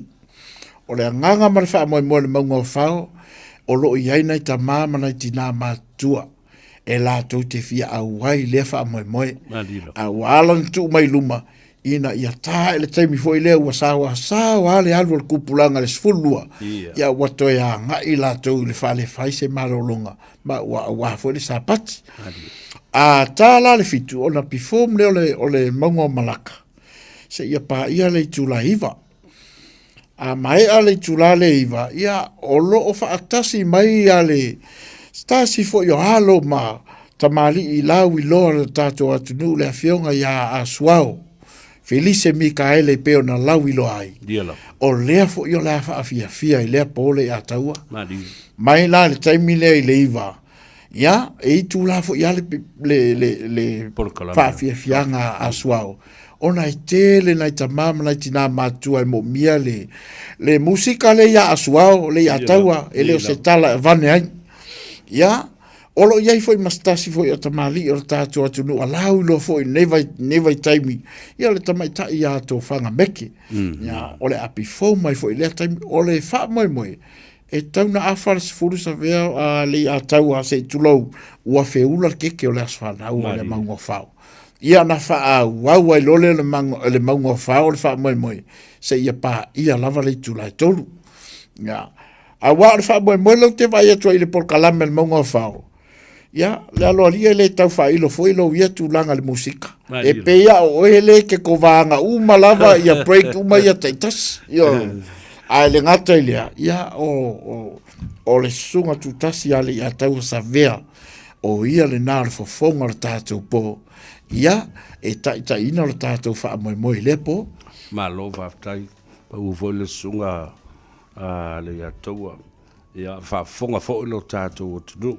Ia e maise, ia o lau fo i au nanga i le Mount Malaka Band. O leo te wabatuna, i wana lau sila mai nei, ia le tō tele o lea tunu. Ia o tō sila mai. Na, o tamasasa o ana i ma le uso ia suao Felice Mikaele.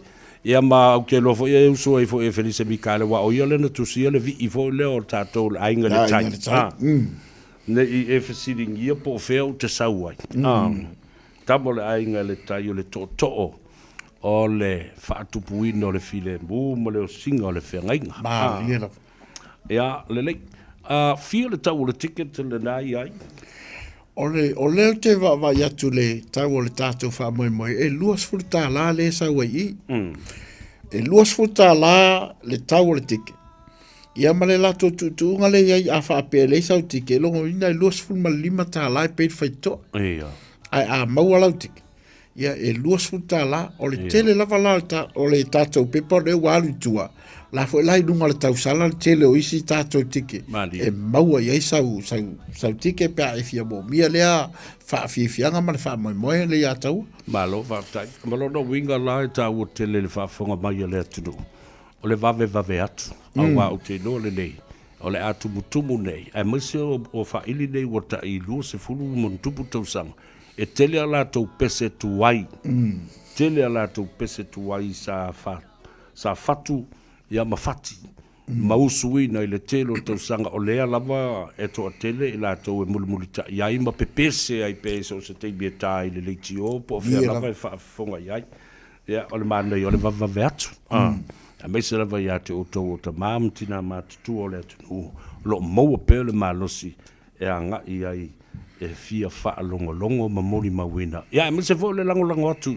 Ia lo ma tama whanau ale. Ale a fio anga. Ia, me se le tātou whaile na. Se i whailo a wha mole le whongati le whaafonga mai ale atunu. Nisi o lea ua malanga mai i le tātou whaile. Arisi me tau leo te wawa atu nei ai. O lea ta i malanga mai ai ele fionga ia tui pea. Ia po le matua foi. Po le wtaringa foi a siava. O se tasi o tō tino, patino lava mau tutu, o le si ufafonga o Samoa. I le tātou polokalame, o le ao malu manongi ma le vau filifili o Samoa. I lana tū ma le anga i whanua, ma le anga nuu, ma uputu o le atunu. I le porkalabe le nā o lo mulmuritai ai. E se le tāu o lo no winga la. E te le sotanga ia o lo o mo tātou ngāru lue whātasi ai fiu po lau sunga re ataua. Ia, ma lea fo i ta mali i o le tātou o te lu. Te isau do ia. Moni leile a taua o lewa e ta ua ia stasi fo i o ta mali i wa lau i loa fo i lana fo i tautua i te tono le tātou Radio Samoa. Ia le ngata fo i lea o te tonu fo i o community a tātou i Aukilani. Te le fo i so na sao tā ua ia wa fo i lo tātou atu nui nei. O ia lea, o le tai malanga lea leo fa i loa mai le maunga whao lea o lo tai maia ia le maunga whao.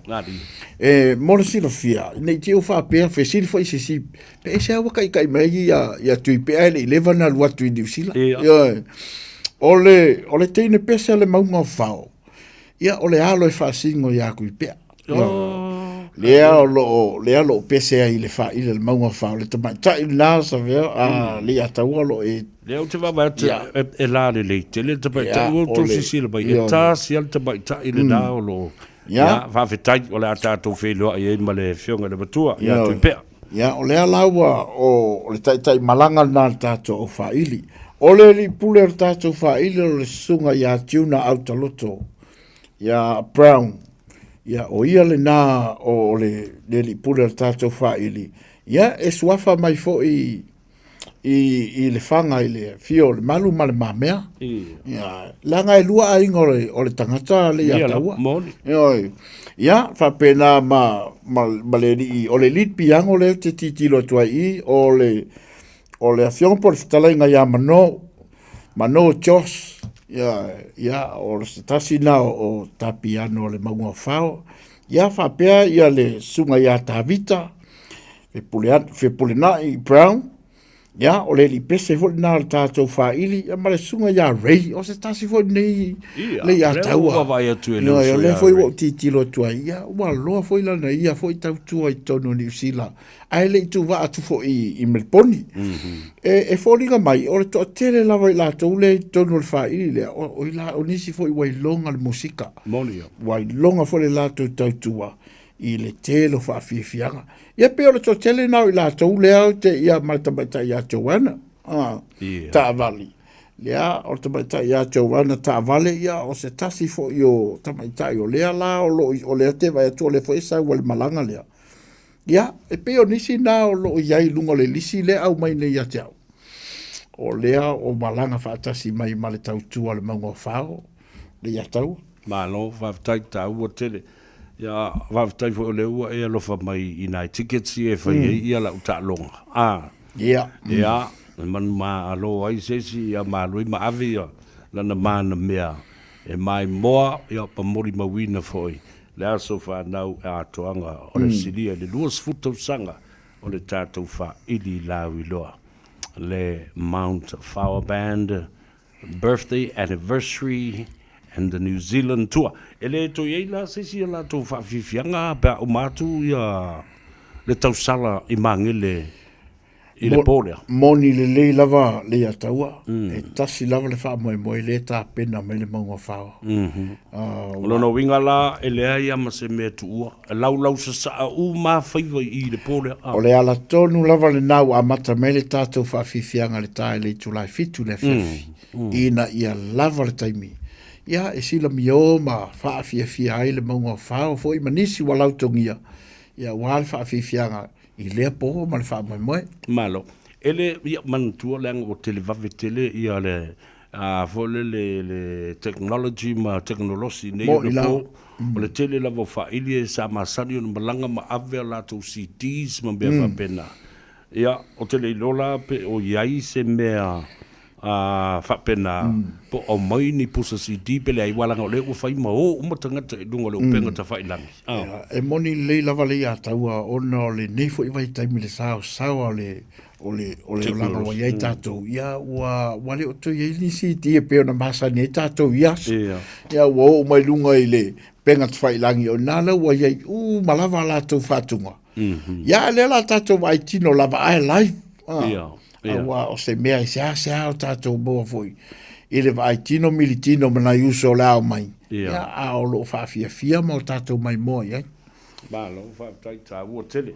Ina na I pa u ia ta u ia se si ia vaenga siri ona ta ua I la sunga le atau po lo talinga fiu ia fa mana tu mai a mo pele ta va no ma le fa lo. Yo te lo le wa ta fa uma ia tulanga pe na ele fa mo moele ia ta ua pa u fo sunga fa tai. After tele mo le longo puya li fo e ta tu wa tunu nei fa moi ya fangalo ai lo tu malo ya o le wa malanga mai au ta mafanau ya ele ai lava se si mato te silio na mato mo mato a pa tu yai ya e ala I lauta po inga e manu ia a lo fai va ta mafanau ele ngata le maunga fao ya le maunga malaka le ha le amatu va lua I lepo ya o wale tau tuaina o tātou atu nuu fo I hala I whawhiawhianga peona iai su mai matala mai ao tātou lulu lima ma tātou lango whatasi e hala I whawhiawhianga halo matama whanau o se tātou atu nuu ia ngata fuileo se tātou tū malopo se tātou nuu po le ainga o leo wa malanga mai melponi tātou te mauaile whiawhia I lepo. Ja, maar lo tai sa no te do fa le fo ile fa fonga ta po I le tunu. Ja, ai o te talo ina ia tau nu mai ma le manuia. Ja mo te lo. O le me va pe te tau na foi se ava ma se swalo fi e fa tali ia malanga alo ia fa pene. O le over le luos futo sa go se tu se te mi ubi. Ia fa tu fo ia se me ma na ia le na alo ia le ia. Ia le taunu mai o le Mount Faulanga o le no fanga na fai ito finga le tupu o fonti. Ie lava. Ma o le vaa foi leo le tupu o fonti. Le rea lava e ta oto I a ulualo whainga. Ma a inga te tele lua. Ie lava. E tausia. Sa whendu I vao ma sa le valas. E le whainga o fie la ma le matua I le ulualo whainga. Le anga o I tu te tele nei. Nā tātou sisila I. Tasi lea so tanga o ngafa maululunga o Samoa I ai le Kingdom of Tonga le malo Tonga sala masina le nale ia fa pena fo I ngafa o sa tuala ma le taulangi ai maise o sale valasi o le ainga po ia ma sa fendu I vao awa le tupua marona ainga e tau o tele lo ma fo fa na o na fa ta o to fa pena io fa taile a tau o le wa he o se tasio vaenga silio na taua io e a mea o ute na o whainga mea o lea ua pea o na o tawha so ai foi. Wa whaia lo fingalo I peo na iai. Lea foi la ua mai sa uni lava ia tui pea malalato au malanga. O lea o lo tantari atu ia tātou wha muri foi nei. I whanua. A loa ia lo lato taunu mai. Ia o se fia fianga le nā le ataua. Ma o mea taunu whai. Ia o la tātou tāli mau foi. Ia ua foi le taunu mai o le whainga malanga. Ia ele ise si o lo fa tali atu ya le ataua male ataua ya a fio mai foi de vai malai ya o na tole o power tato fa muri nei ya te roi New Zealand ya tali atu lo tau no mai ya ma lo fa tai ta fia fa pea ta ave yuta ma momoli I lu mo le tua ia sauta ao ma malama te mai le soifu le fainga malanga ma malu le maunga o fao ya ma le fionga I le matua ya tui pea ya e sau o lai fo I e sau o lona ainga le tau nu mai a lie lava o tatu ainga e fia o ngā fai fia ya le utou fa fonga ya o le tasi la nei fa ili le ua fai lava lana ia fale kalapu I tono me le poni ma ua tuli tasi I ai fa fianga ma tafaonga o e vanga ai maise o fa taunga o le ngata I le fale o loa a ua fai ma le wholesale ia o le fo tau tua I lava le atu o le tulanga na le atau pe ona ile le anga I luma o le tau tua le fa ile le maunga fau o la fo wa ile la to fo I fale kalapu ia tonu wa ni si o le au pipese ma le au ma fa ili fo o le wa mata fo na nga I Melbourne ia ma tau ma fa ngai na fo le tau tua le maunga fau hala le fale kalapu lo iai o se fianga na ile ngata I le maunga fau a o tātou fo I lau pese a o wha ili fo I olo I nei. E ma whai o na wha o ngā ina mo le anga I atu fo I o. E mo mia le fseo sani a lai wha lau ilo ina o tā lengi ma mea ua wha au mai e le li I mo I tātou. Nā lo wha tai o le a tātou walunga. E se tasi le nei o pese le o su e atua o le ua maua e lunga o le tātou wa YouTube. Ia se fai pe ola i le kama i le mea lea. On sai mai.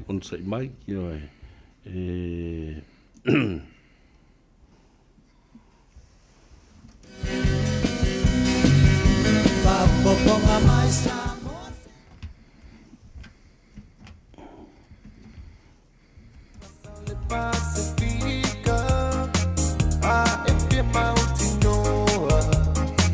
Tanga ilo ingoa Olu malana samoa Le tu mai fangaloa I feel my neiloa Se I e mai moi lo mai fangalo E a feel ai lua lo fainga Alala tai ai ma le to apa A to le fau wono ai ngai lua ma le ba Mana poe mua awane ingalo ia pa mua mua lo tata watua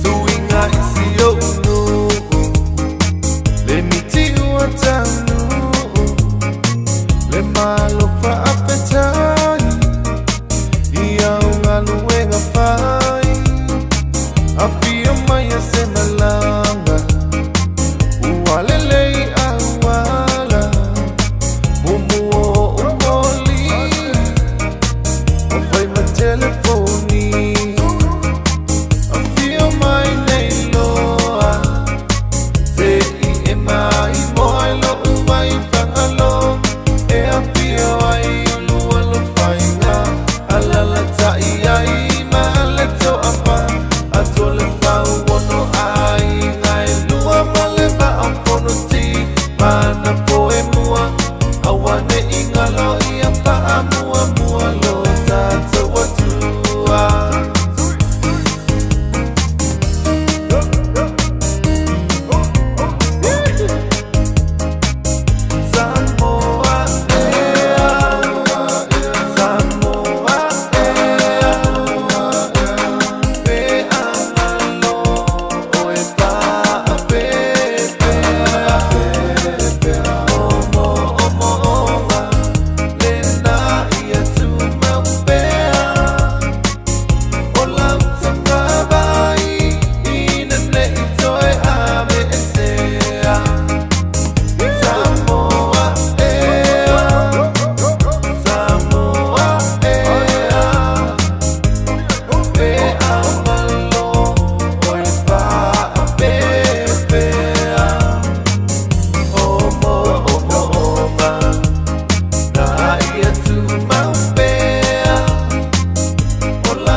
Yeah, le nasa mo to whaafonga mai iai, a little taste of what you're going to see and hear on with one choice the life 3rd, insurance, even if the worst next week at the Tausala Bar.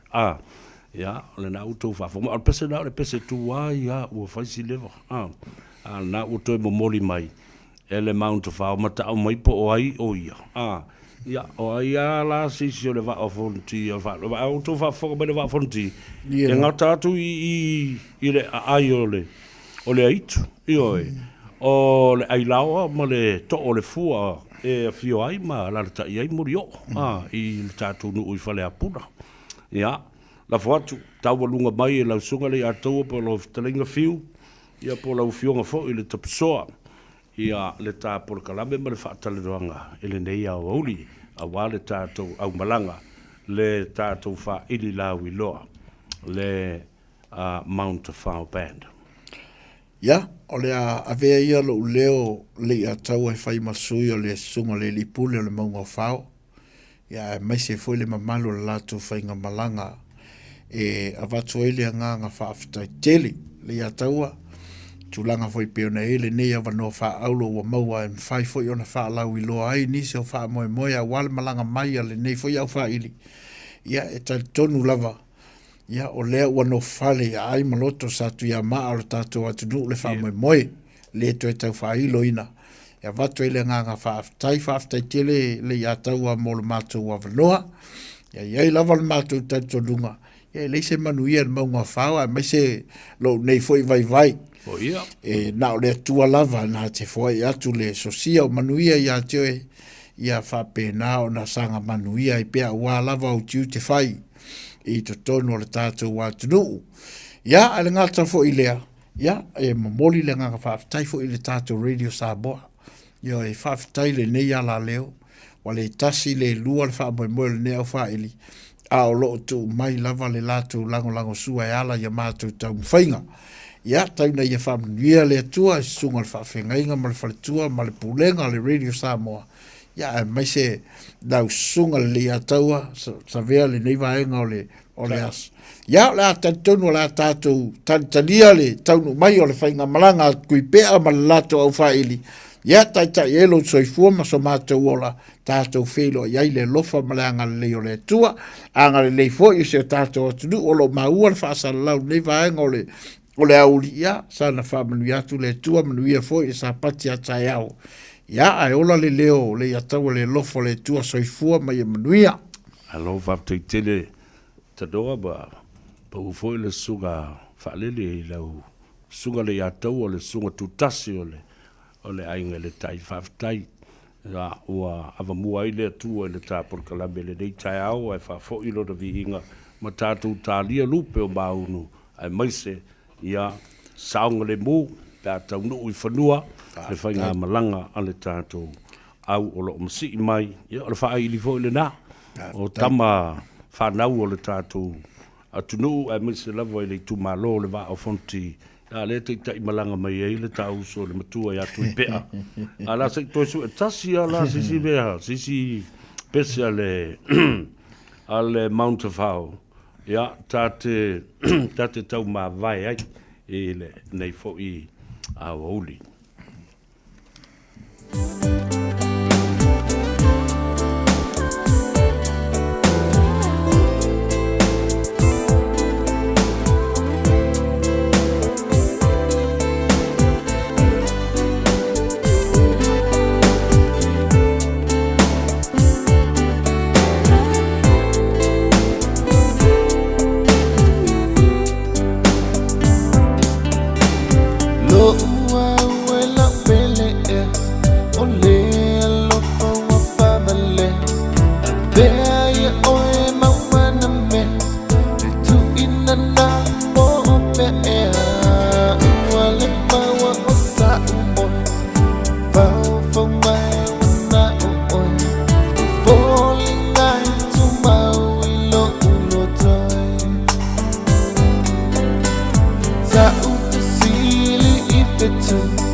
Masia ita ya umafafa Lava amalea iya wefu Mana tua ilo ulot Upu a solo mona le foto le halo ma o se metinga Malingi ai ya unoi matan La ula tifa o oe o la upenina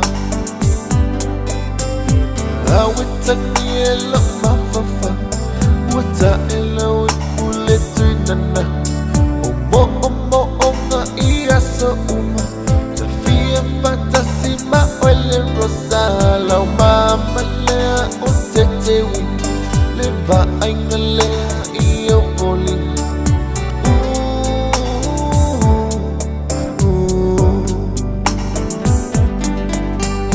Manu lelea se ifa alimai La sapele mone sa fiefa alomo iai Ese mea afainata Ole alofa pe a uma Loma atawa lo alofa eleliwa Loma atawa lo alofa eleliwa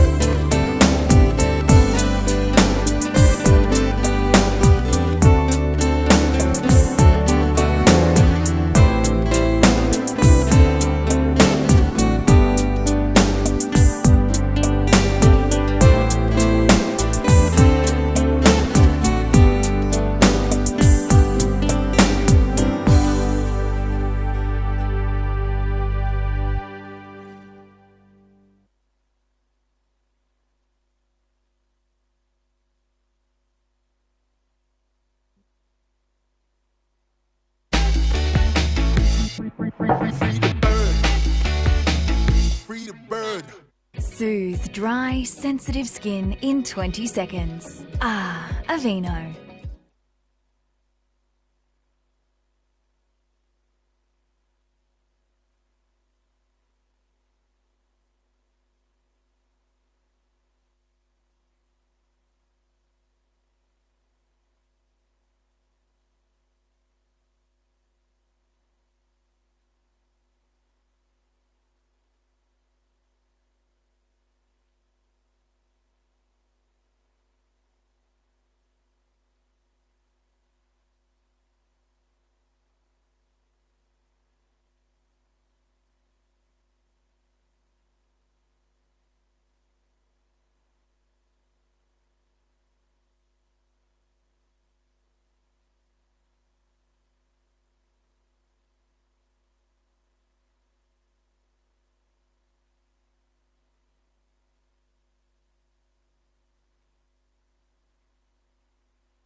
In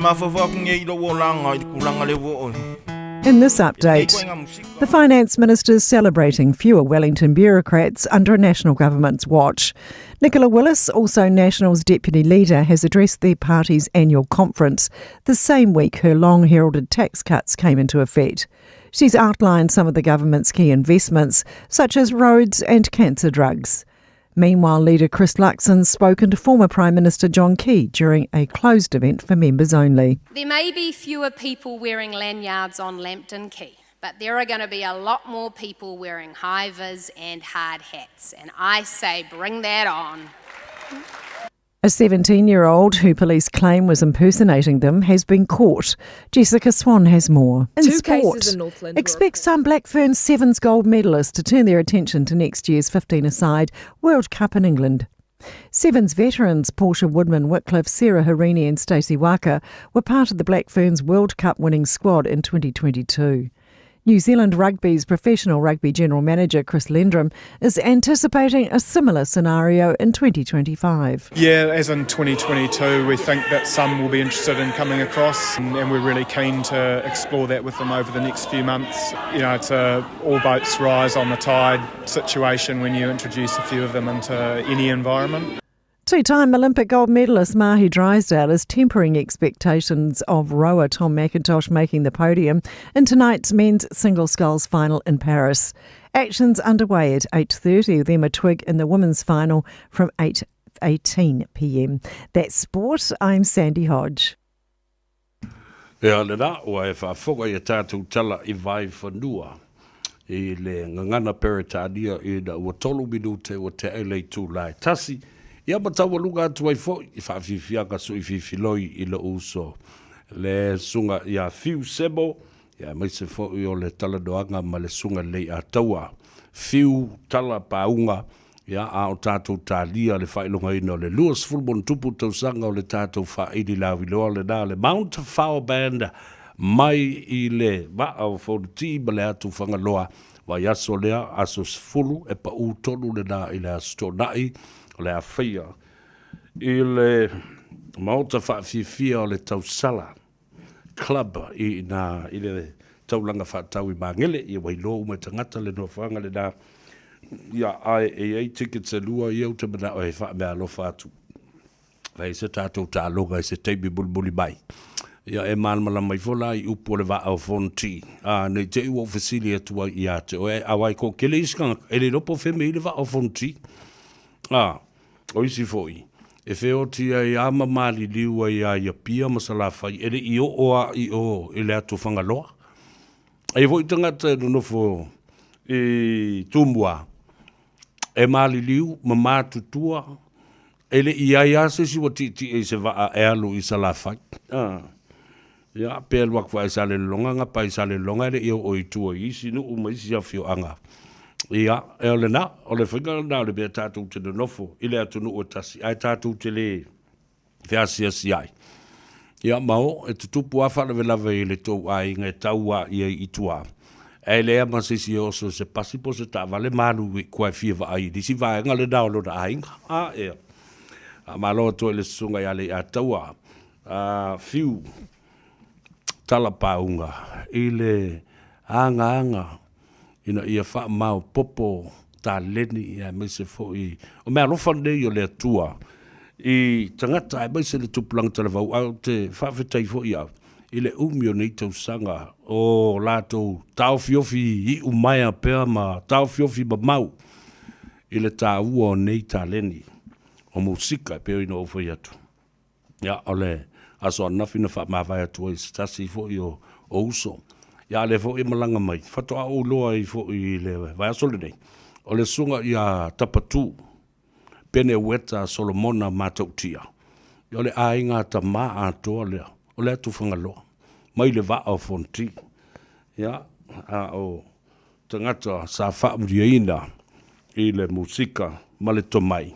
Fatunga o le puoina o pese o le taina o la aumba mawainga whapena. Ia, le ana wha mawai atua I le ainga musika, lau wha fifia I le asua nafi boli atu le ngang whaftai, ia ta utou umalawa o uso ma tua whafile, I le musika, ma loutou sao tāua i le pe au wha mawai, ma le tātou wha mawai atu i le uso ia tapatū pene weta Solomona Matautia. Ia e ke fialu la i le show lea le, e lua wha i li te tele ai la wha fia i le aso lea. Ai o mai uma i le atu whangaloa, o le Mount Malaka, po le maunga o Malaka. Ia ma le maunga o whao. Ia le lei. O mai lau tala noa i le auli nei. I le mataupu lea o whanua maswafa. Au tātou iei le mataupu lea whanua maswafa tō tele lawa i lātou o lo wala au mai i le tau mawhainga fōi o le mātou ofisa i Samoa o le tangaloa matua Mulitalo Lands and Title Consultancy i ngā le ofisa i tutonu o le maketi aliki i taufusi o le tātou numbera i nā o le fitu tasi o lo iai ia le tofa i anamlo ulu whonga mua o le vaimaunga hawa i le vea talia au tō mataupu ma whapenau na fisosa ni atu i whautuanga ia wā ia le tūlanga si ngase le atunu ono mataupu o whanua maswafa ia ta pena le ele tōtala ia wā ia se mataupu e fia lo te le whamsnonga po se mataupu e whaalawelawe ai po se mataupu e toi talo sanga i nai se i ungo se whamsnonga po le au mai fo i tua o se whaila o se whaai unga po se la si ale whamsnonga na whaia i le fia tausanga ia mamata upu sa nga iai ia loutou ai ngai tau ona toi lo tea ala au telefoni le na fonga mua o le vaimaunga po o le fitelenga ia namlo ulu i le tangaloa matua Mulitalo Lands and Title Consultants ta upu tau whamsinonga ta upu tau li liu o le tamaititi o le liu tama po o le vavai tama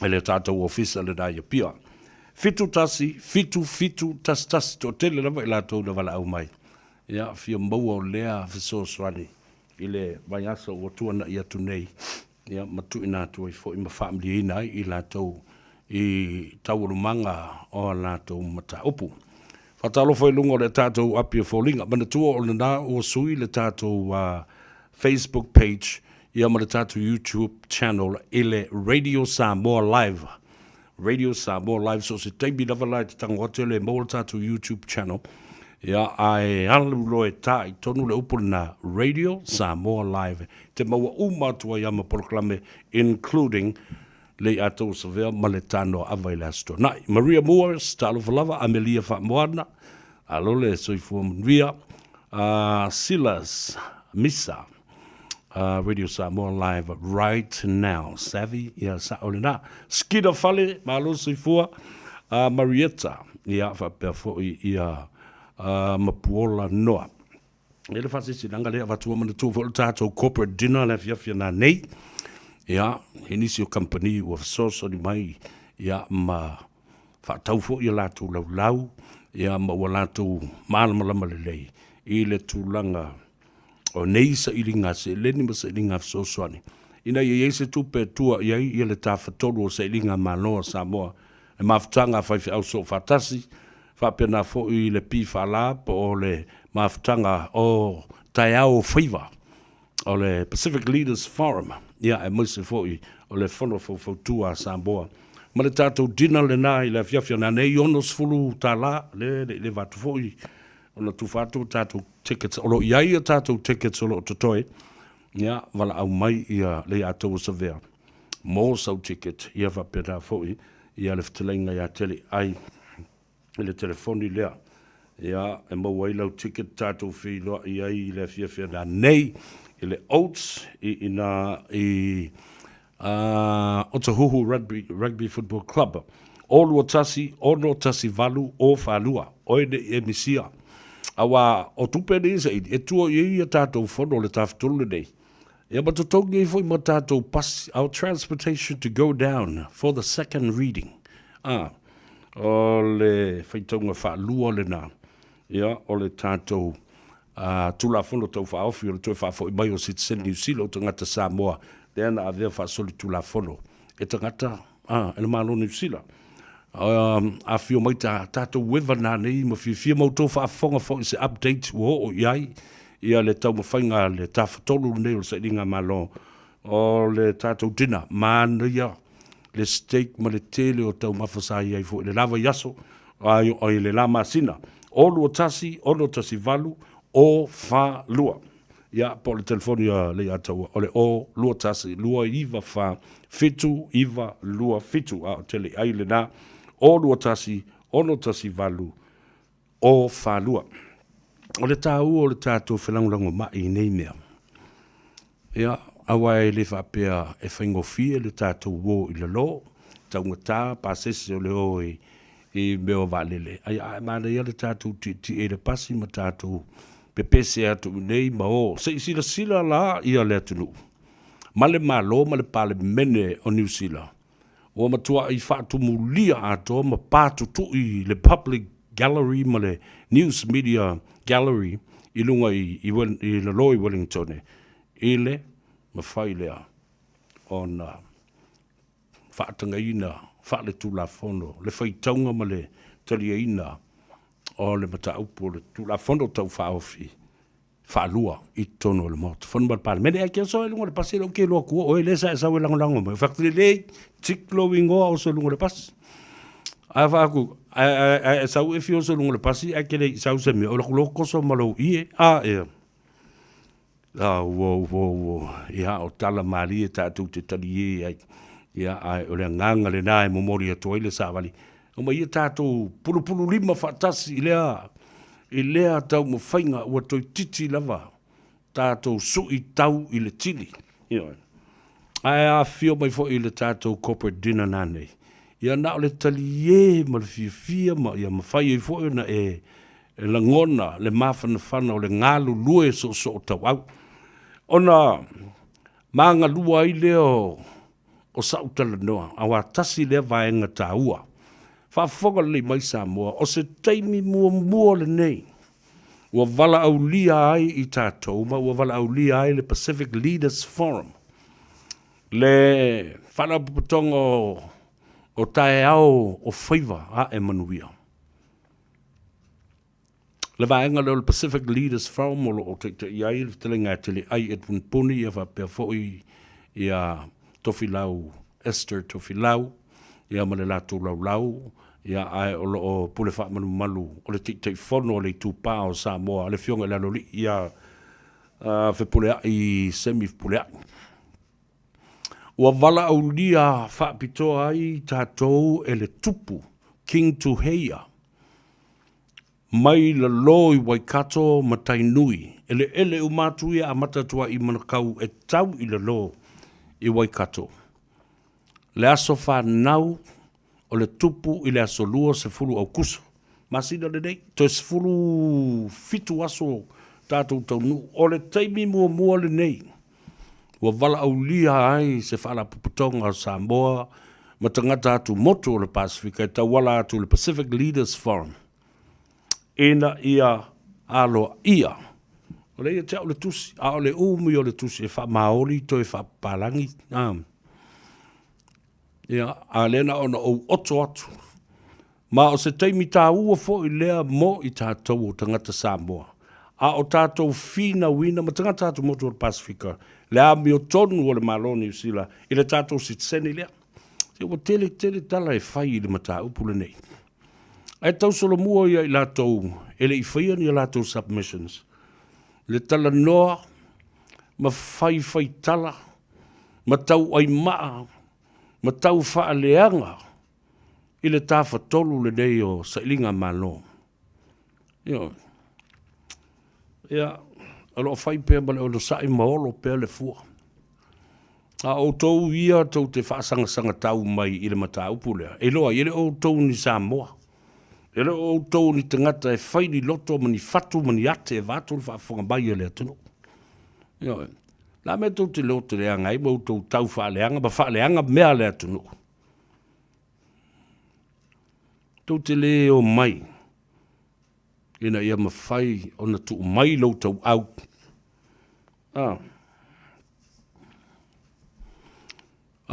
Tangata la ia le tau nei, Meo afa Samoa, afa kangaka. Ka fia maua mas e kangaka whapea. Mo lātou winga le anga i whainei. Ia, malesi bea. Ele ngata le nā. A iai is tangata o lo iai o lātou la ngona ele mata upu lea. Ai ua mai mi milo se sēne mata upu.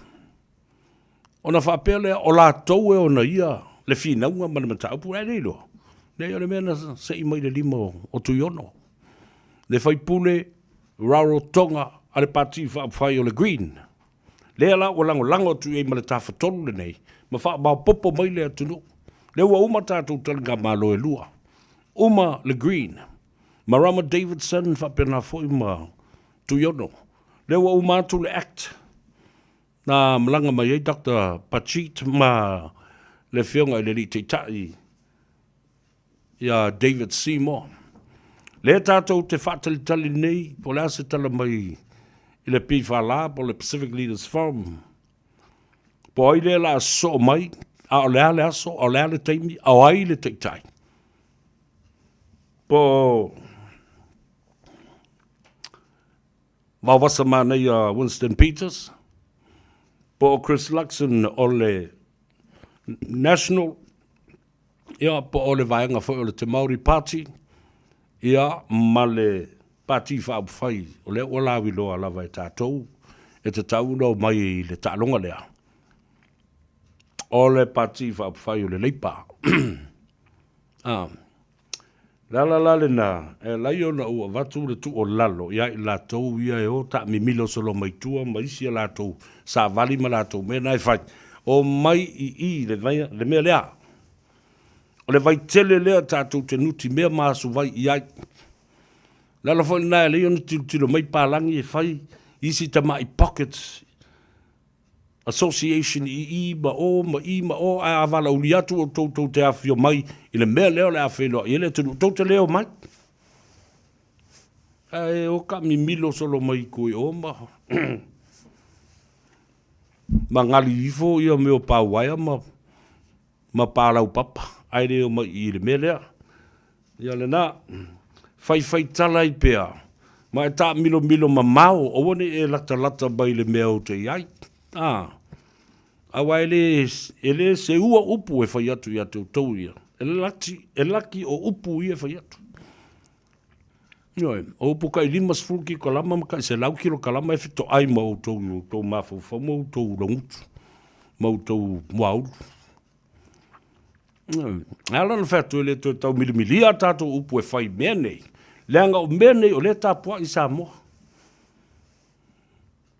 E fia i loa sa mo le tala alea se tonu, alea sona taunu unga ma se manuia e o iai. Ia, whaafonga fo leo sa mo i se teimi nā nei le fiafi le tātou corporate dinner lea. Ma nei a lava lau whaalongolongo i updates, whea o tātou wo o iai. Alea lesi stepu lea tātou sa valia. A wafo i o le bea le nā. La tau la ia na o e whai le bea lea. Nana uma na whai o lato submissions, oral submissions and written submissions o loa sa whawhat. A le ale mea le tawhtolo sa ilinga malo le whai nei le whana whawhautua le piwha la whapea i fo i male. Mawhtanga so whaatasi a whai whiau whawhitai tele i ate o tau. Whiau i o le tala leilei tono le mawhtanga le nei. Io. A mata mai lava i lawa whionga pātele Michael Anderman sa io o mai le whai lau tusi. Ia tu inga mala. Io o mai foi ona sanga malanga le te fono ia masunu. Ma le toa tele o whaawhengai ngai pe ona i foi le fionga le ampasa. Ampasa whaau wina tō fialo ia o suru wha inga o tamaiti. Ambassador Reverend Larry Tupai Lavea.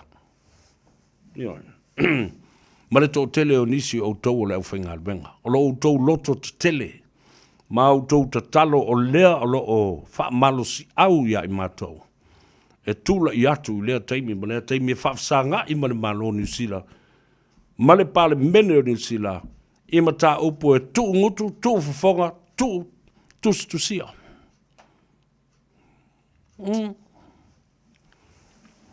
Le nā, ea. Nei, malama leo tau leo tala doa tuai.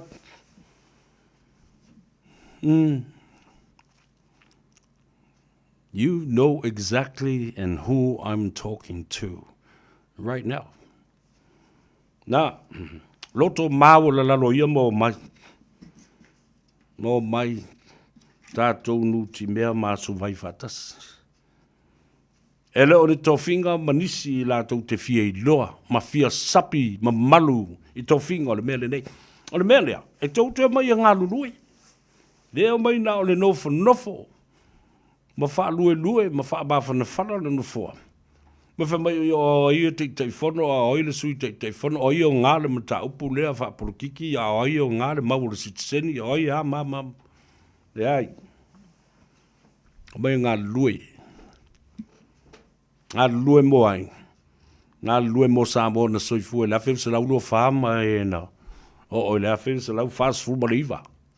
Mai la tau na tō mai suru ngā titi, ma tupunga mai suru ngā titi o leo luai tupulanga le nā. Mai la tau na whanau mai i leo luai tupulanga le nā. Ai anga waa i ai, ona ole by citizens by descent. Mea la nā leo na whai atu. Tuso mai ton te e whanongo le lei i mata upu o lo pepese atu ai mata mawhai na i e whai a wase manuia. Desmond Page o Pango alo se fu manuia e amu i o ngā wawhai lau.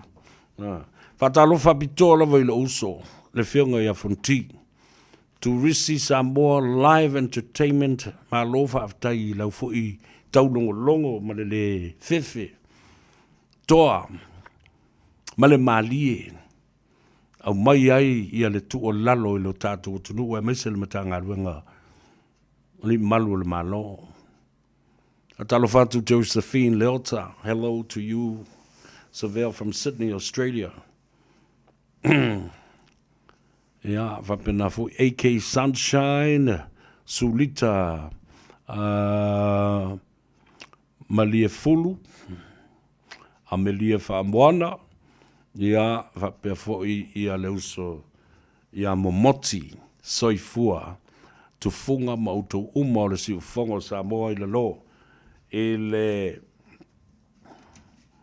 si ufongo sa moa i kalai stete, le ayo keriso, le fionga apesta, Alex Fido, ia, autou uma lava alo o whaia le danga alwenga e longa pui ali e o tātu wainga e le pita no o kalai stete. Le wala mwitanga te le numero le nā mo le tātu ofisa i sa mo e so soani mta aupu tau whapasidonga whanua maswafa le vtelenga nam lo ulu fonga mua o le vai maunga hawa i le vea po le sunga le ataua fitu tasi fitu tasi fatalo fatu i le swalofi o te bali. E lau sunga tali aoa. Ia po le vtelenga fo i pau niu ma utou uma savea. I le swalofi o te bali i naulo i tafta fatonu lava o le tātou ofisa o mata aupu tau whanua ma swafa. I le tātou ofisa i le maketi o Aliki. I funga lei mai nā i tau fusi.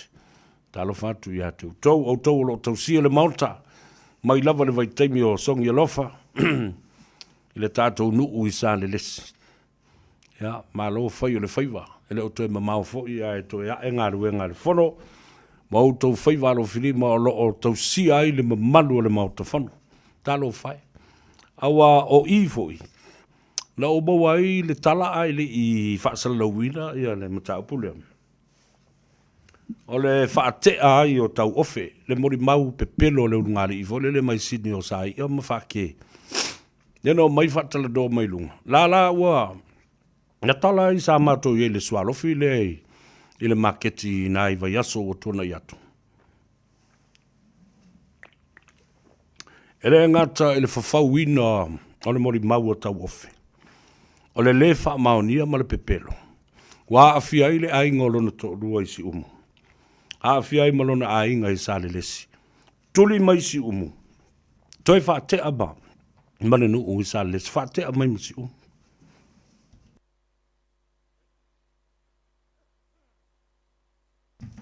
Wau tau se sila lai leo ngonga o mata upu talu mai. O mata upu nei atu au. A awhia atu ai mareri whai pule ia lai le pule. Whapena atu ai ma le fionga a pule ai ia whapea fo i Samuelu ma. Malona whale tua ma le tumaitai o Lisa. Te le i o le nganga o sa ma le la pisi ma le ngasu le mata upu nei ona. O le lei o na whatino. O luai suenga, the original investigation of this matter. Ele I matuai kawaina atoa. Matuai whaamau mau uma liki. O puwhangota ia. O le sa. Ona o le suenga na whaia. Not every lead was investigated. Not every piece of advice and suggestion was ever put to the test. Nala le nao le fi ngau atu ai lava. Fi ngau atu ai pea. Ma watu le tu o lalo. Ma tangi atu ma valu sia o le whau. Whamure mole. Eli malu le malo la fionga le komsina o pa au le uso moni ya tia le le ya tawa tala no atu. Nal mele fate ta ina faile mea le o watu nei. Sapina ta ofi mai sa ili records o telefoni. Everybody has a phone, and during the event that costed the life of Tuau, somebody had a phone. Somebody is bound to use that phone and call somebody when he is in trouble and panicked.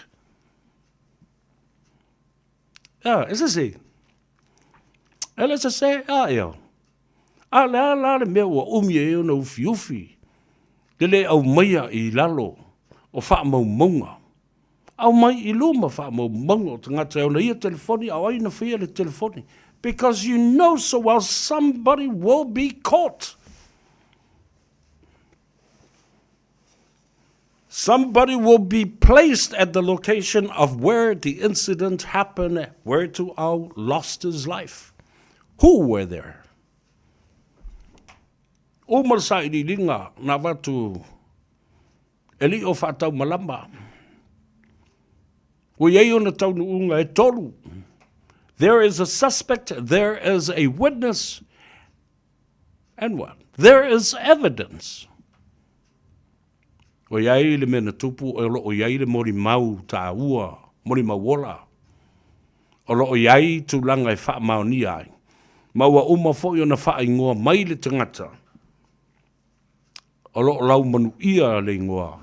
O lo ave iei tua inga. Dea no tō wha fonga. Ua toi au mai le unga le wha msinonga maawalunga. I le pili lea. Ma ua tali mai ai le fionga le wha msinusiri. E lua mera na tali mai ai. Mua talia le pili. Ina ia toi tu uitua. Ia tau manga ma le wala wina o le mata upo le wha msinonga nei. I le tausanga fau. Lona lua te ena le AVC o talasa. Sa anga mai le lo tea le mata upule nei ma wha malu le mata upule nei. Lona winga. La rai manu wia le si vaenga lai o le tua sama I la tauia. Tua lote le mata upu le tausang fau. Ai manu wia le pito lea. ele whai unga, ele mawhai ona ese talas, ele se bea o le a au mai ei, se apili e winga i se mata upu ona o tapua inga whaatasi i se talitununga po se kalesia. And I myself agree to what was been ruled by Chief Justice Satiu Simativa Perese. Mana tua la le a mai le unga. Tu watu le tau sangafo. Lea ia tatau o tangata ia ina ia whaatali ia ilo ia, e ngata ilo ia, manila ui o lo ia. Ea watu I whafo. Maava noai I lantou.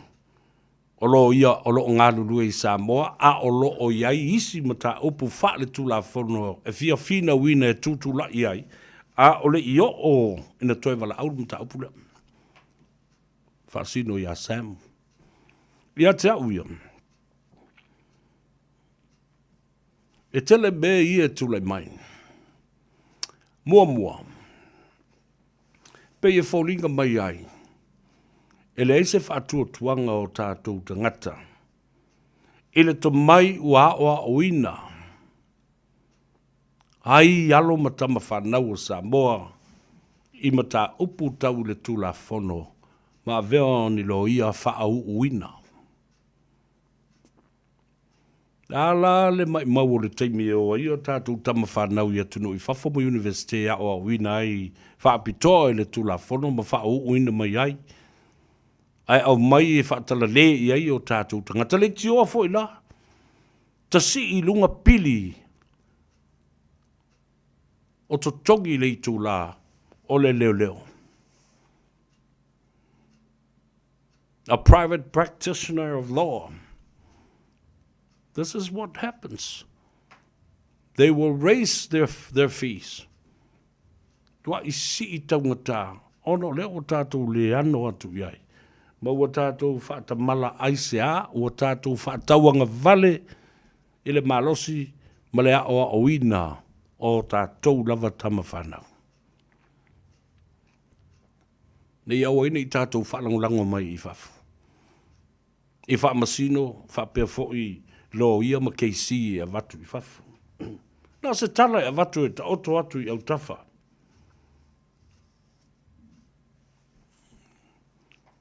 Awa le mea nā leo tupu nei.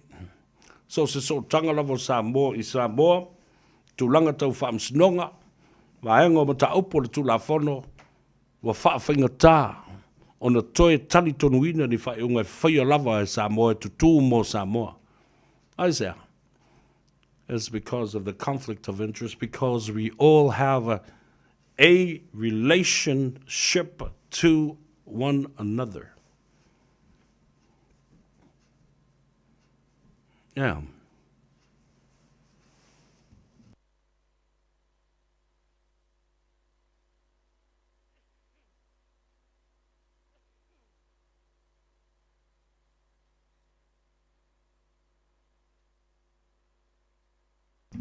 O mai leo la whaamtalanga o tātou iei pē le tula whono. O le ale umbi leo le a loka tuaile nei tama o Samuelu. Masiona to alua.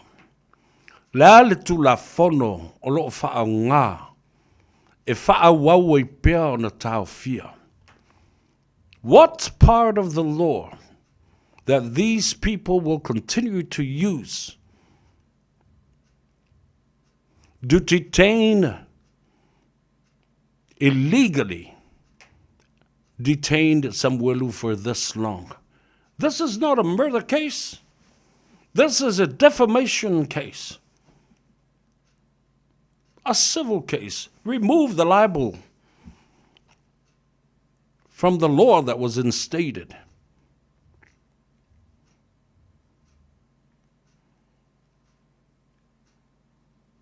Dea la tātou wawai iai. Lea le tu la whono leo lo umi ai o na tau whiawhia. A o lea fo se whi naunga leo leo. O ia alo ia whaasanga I leo leo.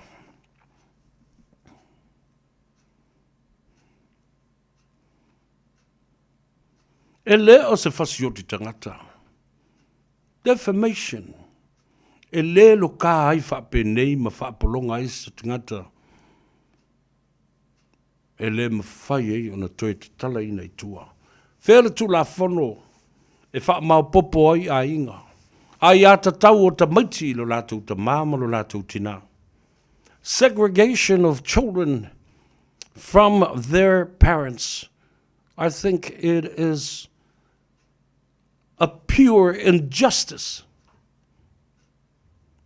The most fundamental rights of a child were the conventions of the United Nations. Ai ata tau o ta maiti o lātou mātua ma o lātou ainga. Ei, foi le mata upule na, o lisi vaenga le tula whono e tau o le Mulliner Rule. Na tusia le nā tula whono le afe valu se lau o iwa po le afe valu se lau valu se fulu. Fia se lau tau sanga taluai. E le mawhai ai o na mai ni mōlianga, whaasanga i le o lo o tau fia, ma sua ina se mata upu. I le taimile nei, ni mōlianga ini tau sanga ua mawai. Nanga fo i le sa o i mami o tonu ai le whai unga e whai. E whape ai le manatu. O se lo ia po o se whamasino po o la tō o leo leo. Ua masani ai. O le a mio. Tasi le nā mea e tau na whamanatu. I e lo whafonga mai e le ngata i le minsta, le fionga le komsina, te tai leo leo. Le se whaaleanga i lau tō ngā luenga ma maru o lo whaia e pui a il sango le miu. Alal mea leo te ele si leo leo. Nā na watu, whaamanatu atu. A wāfoi. E le mawhai o nau tō au mia pa au tō whaangaina le tū la whono lea na au kouta atu nei. Leanga e fatu ai.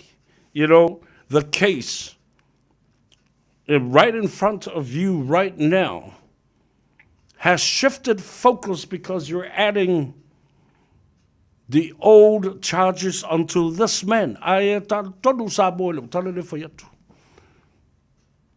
O a nisi morianga na whai o mumu e Samuel. E malama lama le lei i ai leo leanga sa avea le tama leo Samuelu ma pa anga tō tino e ngā lulue ma leo as an informant many years ago. Leala. Alanga tutupu solo a mea whapenei. Sa tau o na iei le tama le nei under police protection. And police protection is not to be detained and locked up. Police protection e iei ale awale fo iei Samuelu i lona ainga. E iei fo i leo na te vaia Samuelu i lona ainga. A o lai mafuta malona to lua mafuta i lana whanau and go about his normal daily routines, day in, day out, 24/7. Te lea whianga o Samuelu le mea lea o tu lai mai nei. A o sesi foi a o sesi se lo ia e whalongolongo mai i whautuanga whale tu la whono leo lo avatu nei. Te o lato whaonga ina. Le mwhaona whaonga le Mulliner Rule o le tu la whono o loa se lau tau sanga o whaonga. Aisea. Leanga e shifta le focus mai le tua inga lewa i le teimine nei. Wa o mai mea tua e fafa ma fifi lunga o le charge lea fau wa mai nei. There's nothing new. O le ese sengo le teimina whai ai. O le charge lava e tasi. Le ala le nā lea a mai nei e ofo le atunu pe awhai mai e lima sfuma le lima morianga e se lau ma le wha morianga. Se lau morianga e tutusa uma morianga, which is compressed down to one representative judge. Dia wha ofo mai tangata i le tele o morianga e le loa.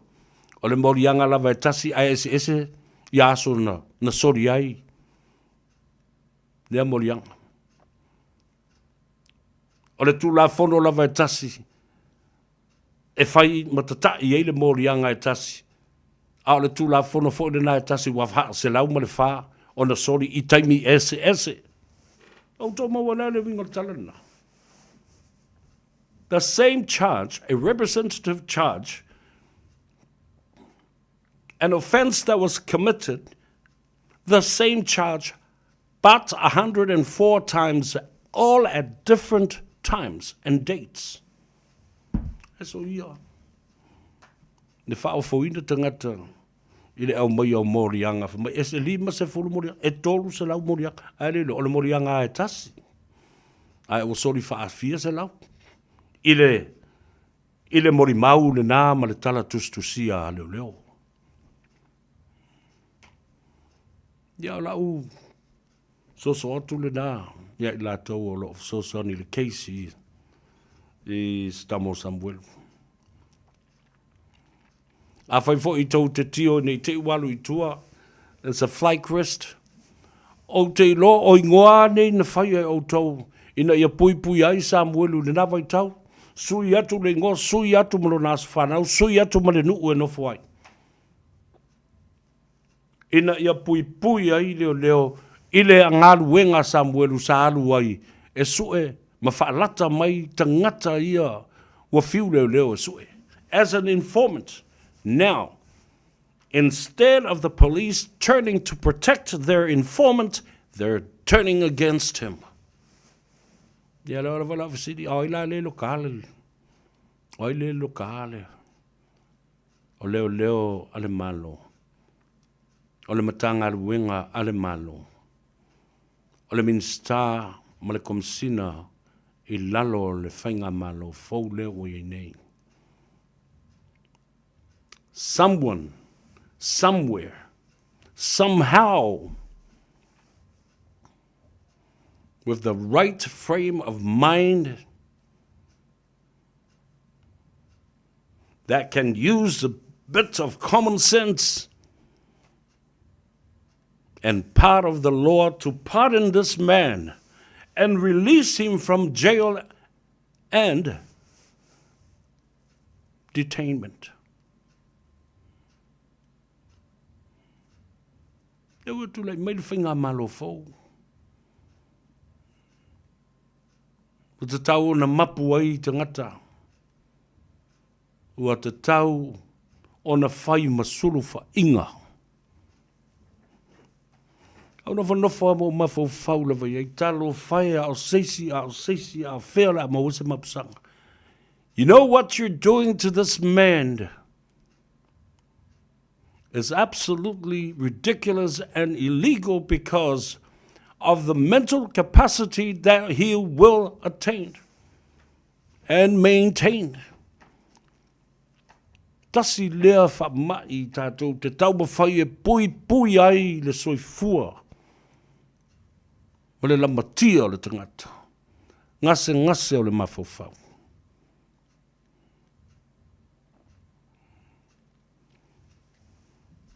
This is insane.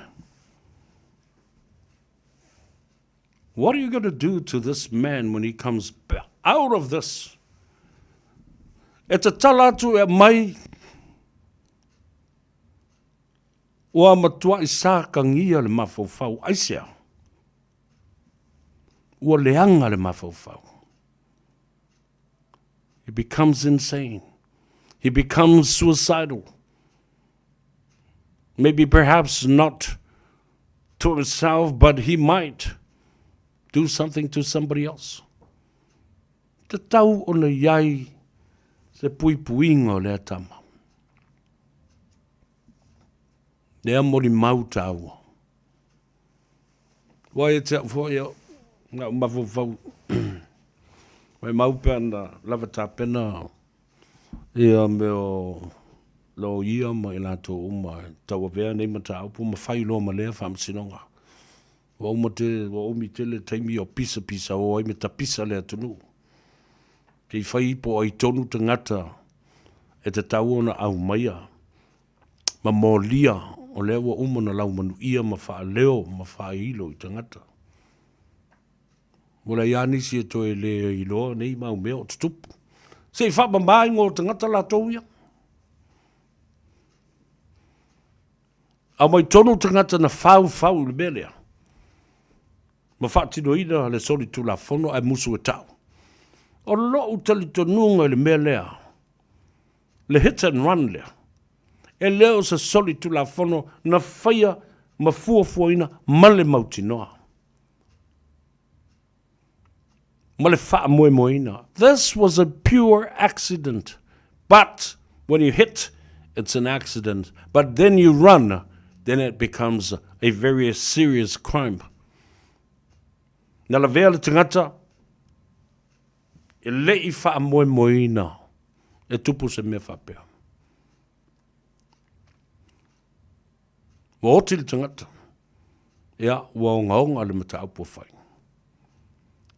Ai o te tonu lava, ia na i vango le tu la whanu. It's not a first-degree murder, a meditated murder.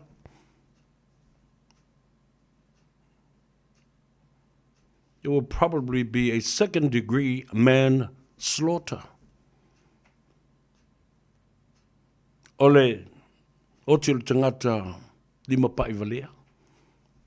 E le i wha moe moina, e le i fuafuaina. Ai ole sola loa. The hit perhaps may be not as crude. But when you hit and run and somebody dies, then it becomes a real serious matter when you don't come forward and turn yourself in. It's out tala nei whai. A whai ele o le ala na tupu ele nā mea lama ule whai e roa wha msinonga ma. Wha mama ma wha uma ia mea, and let's move on. Ma le tele o le pisa, ma le ngā sā, ma le masalu salonga o tangata. Ma whai alo ma whai unga tangata. Ina ua tuwai na whai unga o le wha msinonga. Whai loe le kanka i langa whai unga. Ia. Mea tā ua le nā. Talo whai le uso ia Sam. Pea no whai atu. O putau whaaleanga e le loka ai whapena i se umi whapene o lela anu tau sanga o loka.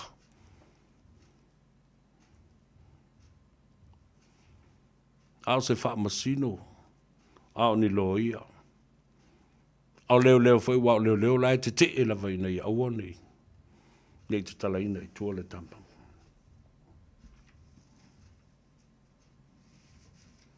Ao tātou iai pēa i le whaamsinonga. Na tau walunga i sa le longa.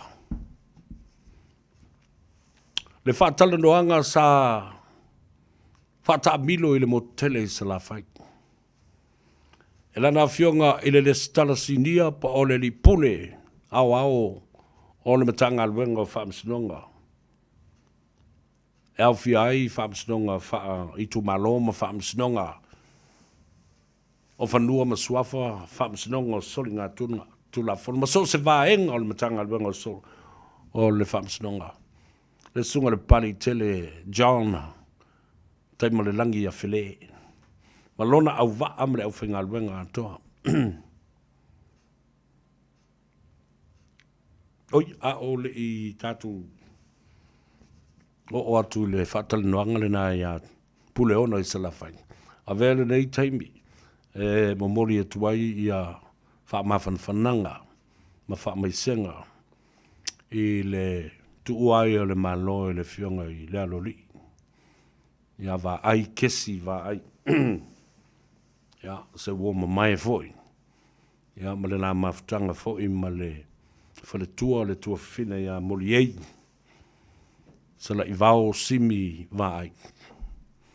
Le foi sa vea matui me tangi olo o le pulasili o whamsinonga. Ale atu nuu a toi nei tau sanga watuna i atu. Ina ua wha malolo mai le sunga le papari tele, John taima le langi a fele. Wha fuose ia le wala aupa ia le atua i le whionga. Le alori ia wa ai kesi wa ai. O mo onga le lei. Wha mawhan whananga mo oile tua whine a mori ei ma le whanau. Mai se foi a inga na lua. Paolo mangafa siri langi. Le mwhaina ngalo.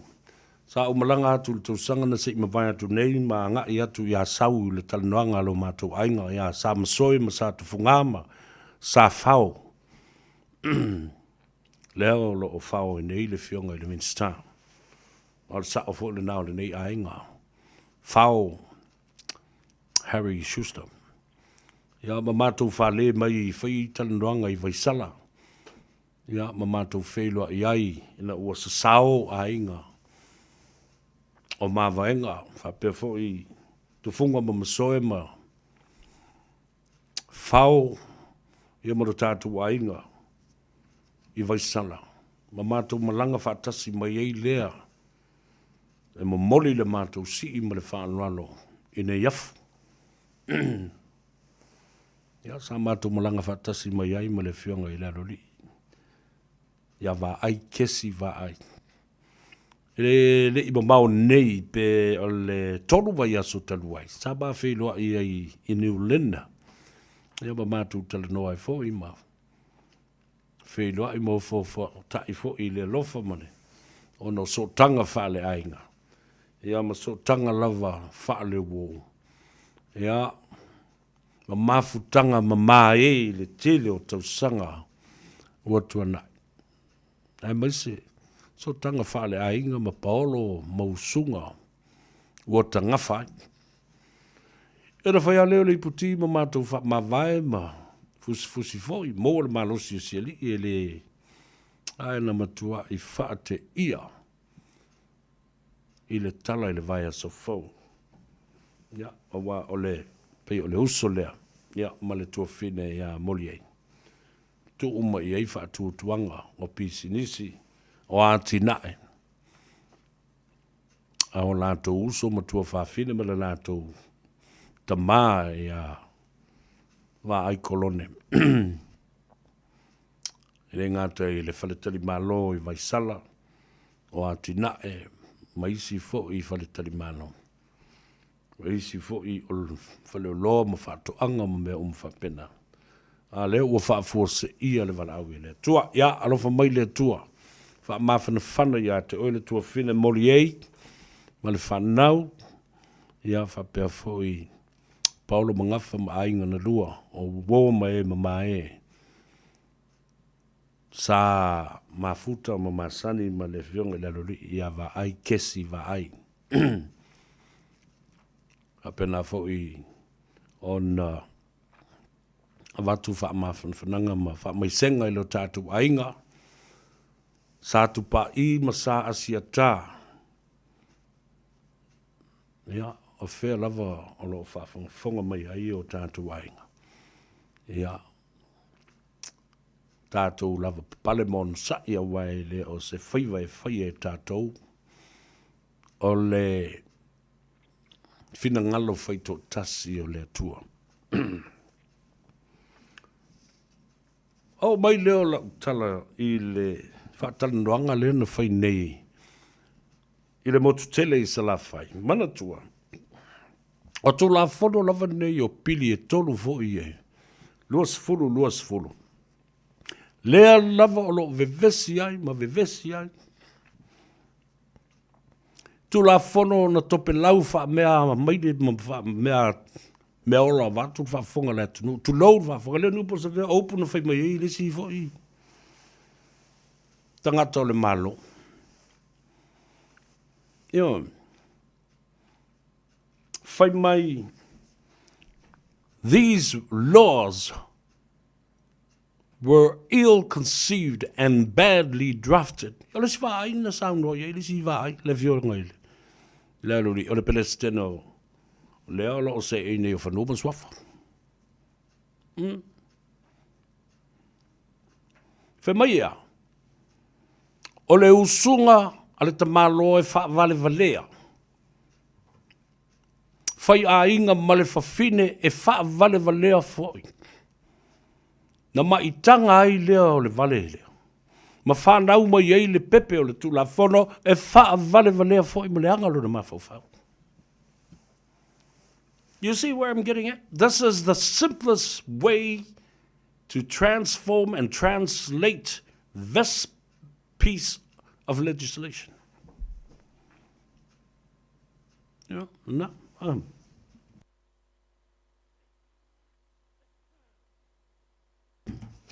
Eu tô whaafonga mai e. Kalianga le si vale. Io e puka lor mga vale le. Whanga umai le si kula fonga o le pepe e valea. Tu la fono wha valea. Oina whaia, o tangata valea. Oina whai ngā malo na whai e ma whaatonua le. Tu la fono wha valea whai. O le tu la fono le whai ngā malo vale. Upu sa upu na.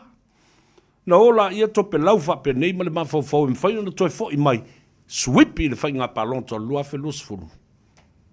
Ai mai ia. E le tala fo i le seina le ne whai. Fia kari i oi, kasi kama. Ea mai lal kama. Mai kala senga kasi kama le anga. Malama kai au alu ingupi. Whiakule rea. Laga mea le ingupi, mai ingupia. Ia ingupi, piria.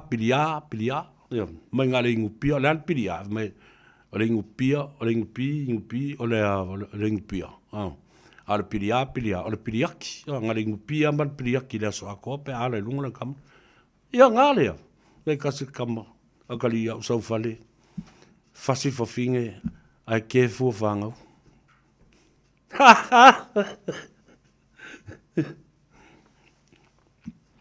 Ia ngā, whai ngā malola ngā, ua whai, ingupi, le kale. O pilia, o mai le whale, ke fua whangau lau le uru. O si akura ele sainga, korua sainga, le winga le kala le whemele sainga. Le whemele korua, sau fasi le korua. Saulunga kari fasi long korua e le uli ai ke fua whangau. Re mai e sauru ia long korua fasi e longa kari.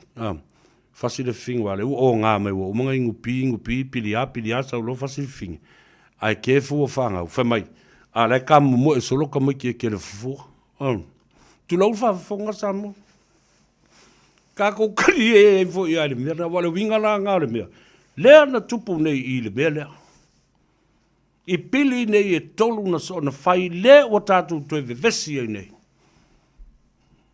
Lea lala a whaafafonga sa moa. Ini si uinga mani te unga. I le teimi e toi usufono ai.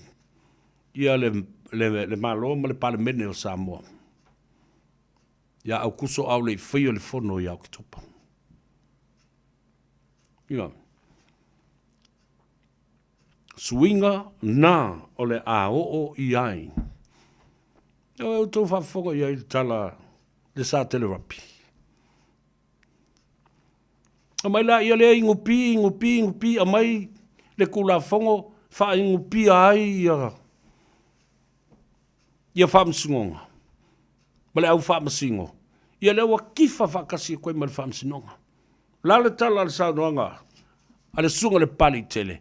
O mafua anga uma na lai o na whaia le whatala noanga, ma ave le savali ia soo le atu lau o Samoa. Tu mua mapule. A inga le taima le waa fonti. So that we come to a unified court system. So that we could come up with a unified court structure. Ta api, ta lepe le whaamsinonga, ta lepe le whaavai o le atanu, o ai la le au, ka lepe whaavai e kalangongi, e le au vale ia. Ma leo ngāri i fo le mai sini, a oki ka meki ngāri fia papa i le suafu kole fo. Oi, o tauna, le toina lele. Malana vaenga. Ta lepe le whaavai. E ala. I le tau ma whai ina ia lua whaamasinonga. Lea na whai la. Pasi whaatope. Tusi whaatope.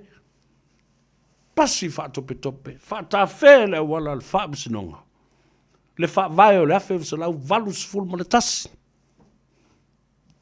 Tau whawai i Samoa. O tau whawhonga mai, e le oma le pese atu mene. E le ngata lai le nā, ai tātou toi fo i la, i le tula whono. O le luafe ma le wat. LTRA. Land Transformation and Registration Act. O le tau tala mai nei whi mai, o tua inga, whaatau e tula epa, whanua i a saina. Le ai, a whonga mai estangata na whaia mea nā, a o tala leo te watuai nei. O le lisi ina o whanua, ma lestala ina whanua whale anga nu o Samoa, o se soli tula whanu. Mea o whaia wha soli tula whanu ina o le lava tātou, tupe tutongi e ia tātou, ai tā lafu, i le Asian Development Bank, na tu sia whapito il tula whanu na e o mai le sole au te pese atu, na ve te tau na toi asiasi ai, ma ato i whafo. Nei se whi au e alai uno mai, ale ma loe alai uno mai, tau ma whaifua. Wa lewa na te oto, tula whanu e pui pui ai. Whanua, whaaleanga nuu o Samoa. Awa, na au mai lo le tula whanu lea, le luafe malvanu. Le LTRA lea, le luafe malvanu. O ina na ta tala ai le apa anufe whaalongo le lei talinga o tangata ia tau ta tala so le mata upu lea. Ai le malama, la malama tu lea bai saul kamalea. Na ta tala ai na le tula whono e whatanga ina o na lisi whanua whaaleanga nu o lea tunu. Na se tau wha malama tu le mea le ranga lea o amwha mai vāle Samoa i le o malama. O le taimi tātou te lisi na ia tātou whanua. Those people have the preempt right for a renewal. A whaila e tolus furu tau sanga e foi le lisi e whanua nei. Toi ei male ia tau e toi wha o popo ai le lisi e renew le lisi. Wonos furu tau sanga. Ivas furu tau sanga. E le ai ma sesi e ma whai ona toi ai ia il whanua lea. Na nisi au ngā tūpulanga o le nei a inga ua motu i. O la lau tau fua iai, e le nofo ai pele saina le tonu al whanua lea. E wheu swa i le saina, i teine Samoa, ma teino le nuu, ma whara whanau tonu al whanua lea. Tātou te toi wheo so atu, sorry sir, wa oba wale se mea, sui i whawai. O tau ia na whaia le tula whanu lea. Ma fua anga le nā, o le ili tata o Samoa, i le tula whanu lea. LTRA, luaf marwalu, ato i whafo.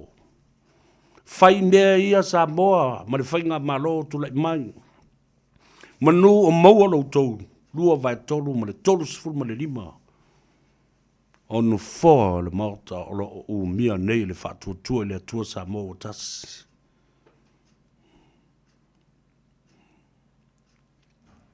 Whai se ai, ato i whafo lea mea. Ato i whafo ma te unga. Ua lua ai ulu o whamsinonga i tono lea tenu. Esel whamsinonga o solinga tula whano. Esel whamsinonga o whanua mswafa. Ua tipi ai le waua malosi o le aiata tau o le ala toto o le tangata Samoa. E save lana mata upu i o. I le whamsinonga mawalunga. The Supreme Court or even the Court of Appeal. Aia, whapea ai vālea Samoa ma. Mai o lo tau ma whai atu le ngā ruenga le nei. Whailo ia Samoa, whamanino ia Samoa. Mata Samoa i la waiata tau le lelena ave ese nei e tangata nei. Ai whamai o la tau e pui ia tau o Samoa. Bull crap. Tau e tala, me mo le bull dust. O le mea pasi le povi. E ave le matangi.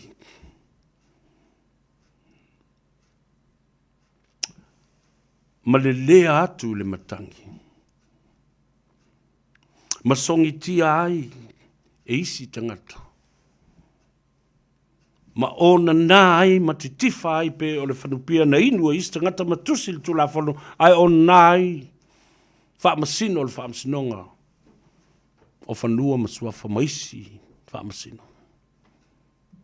Te talo atu le nai lau fionga le te mai tai pare mio. Te wha maa avenga mo le tama le nale o Samuelu. Somebody somewhere has a discretion. Au te tali tonu ana o pale mia leo tuile epa. Wa lewa na tatala i tua e tuile epa tangata umane. Na vili mai au tuile epa e o le komisino o leo leo. Toli, o le kamalenga loka. E kulka mai alu. E kua ngai mese lusu ka lai pasa sirka mai kua.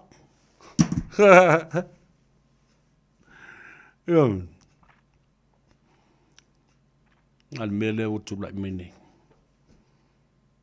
Talo fai a inga mawhana. Rao tātu wō. Wawai fōi le pese lea. Fōi mai. Se mai se puti.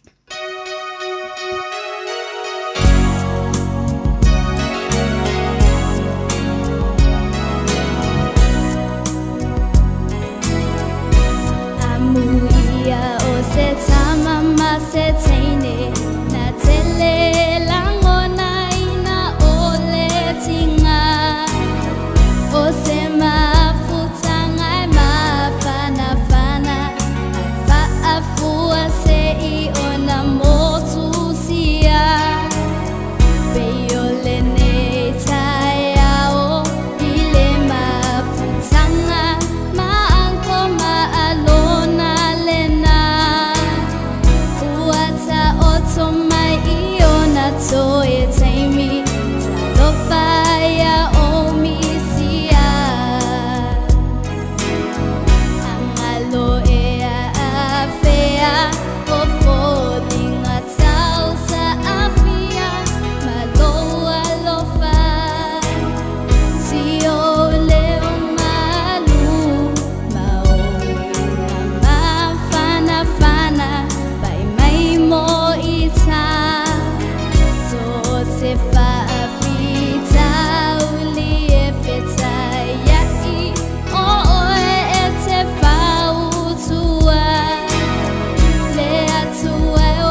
Malova Samoa.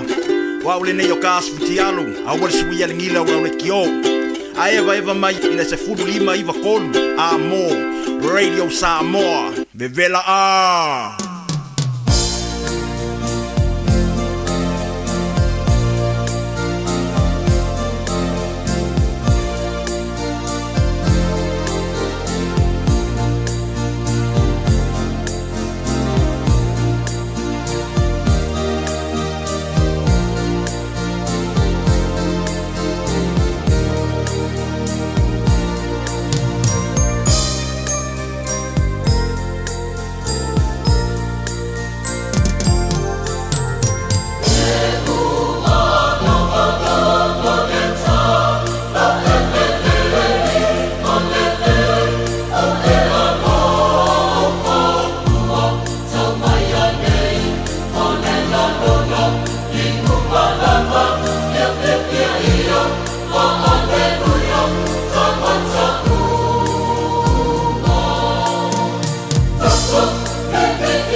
Ia le da o pespesenga ma vi inga o le tua pa le whakasa i palauri io e vai le matungo fie fo io whawhiwhianga a mese fo io vi inga o le tua ma vai i fo io le tato whasoa ia mese fo i le tano ava ma le atou sa vea i le nei a wauli o le astonai o leo ua se fulu ma le 5 minute o te aile i tu la e fa a o tato iai pe le mata upo le tula fono o lea lava e matua i ofolo loto i lau vava ai atu o lea ua mai le vasenga o lo ia le societe o lo ia Law Society of Samoa matua i lango ina te unga o tula fono nei o pili tau whaofia. Tonu lena pasia wha topi topi, le lua whe lua sifuru. A lea, e ta oto fo i pāanga, lesi mata upu a lo ia Samoa, pa o le sosaiete a lo ia Samoa. O le siri le tula i mai nei. O le ale mea ua tuwai ai o na dispā ma whaatea ma ave ese, se i le leisene lo ia, o le sunga ia whepulea i atila ropati. La le mea ua tuwai ai o na whaise ngā yoinga iai. E whai isi lo ia, ai le whaia i le lo ia lea. Nothing personal against whepulea i atila ropati, but the principle of law. O pui puinga tu la fono o lo lima tektai ai le sosaiete lo ia. He has already been found guilty of grievous bodily harm. GBH. Whaamaunia i soli ngā tu la fono i le whaamsinonga whaitu malo. Ave lunga. O le whaamsinonga maulunga. Ave i le whaamsinonga o apili e tū maupea le soli ngā tu la fono. Ma wha mau ni a pea. Pepelo, i le whaatumuina o le affidavit, o lana wha mau vaenga. A whaafunga mai Palestine, ma le komiti whaafoe, o le Law Society a Samoa, lāle me o le whaia, o lau whasili le nā. Lāsa me o pui puia mai ai i whepulea i atila ropati, mai le ave e sea o lona lei sene e whaatino ia na ngā luenga. O wale o soli tu la fono. Ta tau o na sila to toa iai. Leo o whalonga tu nei whawhetai, wa ele tō wha i le fionga tu mai tai paramia. Malana Carpeneta. Ina ia toe a pili, le fitu se lau lima se fulu wafe ta la. Leo au mai e tau na toe tongi atu. Iafe pulea, lo pati atila, mana tua foi. E te lea me ia a fia i le vālea. Me mua,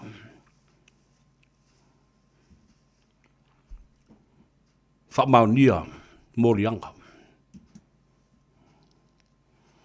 I le mea na matua i sasa i le ulu o le leo pō, i le whangpia matua ta i le ulu o le tamaloa. Nuti le whangu. Ai tau tae mai whasi whaku. Ma atingi whangu i to tonu o le laulu ma le atingi po o le tamaloa. E tau no i le whiunga ta mai tai pari. Ana tātua lai oti e lava. Found guilty. Secondly, he offered his resignation, so he lied on his affidavit to resign from the position of the president of the Lands and Title Court. Tolu. Soli whawai lea na whai nei, tui le epa malana, Carpeneta ma le palemene ma le HRPP. E leo iai lalo le whaavai. Ni tō whinga whaapea e a fia. Lana whai unga e whai aise mata upu mai tono le palemene ma malu o Samoa. And this is totally seen as the abuse of parliamentary power.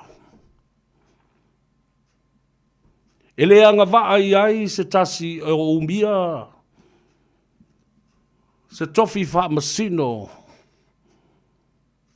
po le Palestine foi o le wha msinonga o whanua maswafa. E ave sana mata upu pe a whai uongo sana soli tu la whano i tonu o le palemene e whai mai ei se unga. E leo iai le wha vai. E mai leo stofinga wha vai fo lea te tau o na ave sana mata upu le palemene ua na o wha masino o le wha msinonga mawalunga. Alena ave lava. Ave lava i le palemene o Samoa fai o ina i le lafo le malo. Ai toi whaatūlanga mai ai, whaawau o le tiute, o le pelestene o whaamsinonga, maswafa. Nāle mena whai ele te mai tai palemia. Tusi fo i ai e te tau na whaamalolo. A lea na whaawau o le whaamsinonga au mai e malo, pule ai, lo pati atila. Lea lau o toi apili dei, mai o te matua i tali tonu, ma le loto atoa, o wa o i tātou te tāua lunga i ai. O tau sisira mai.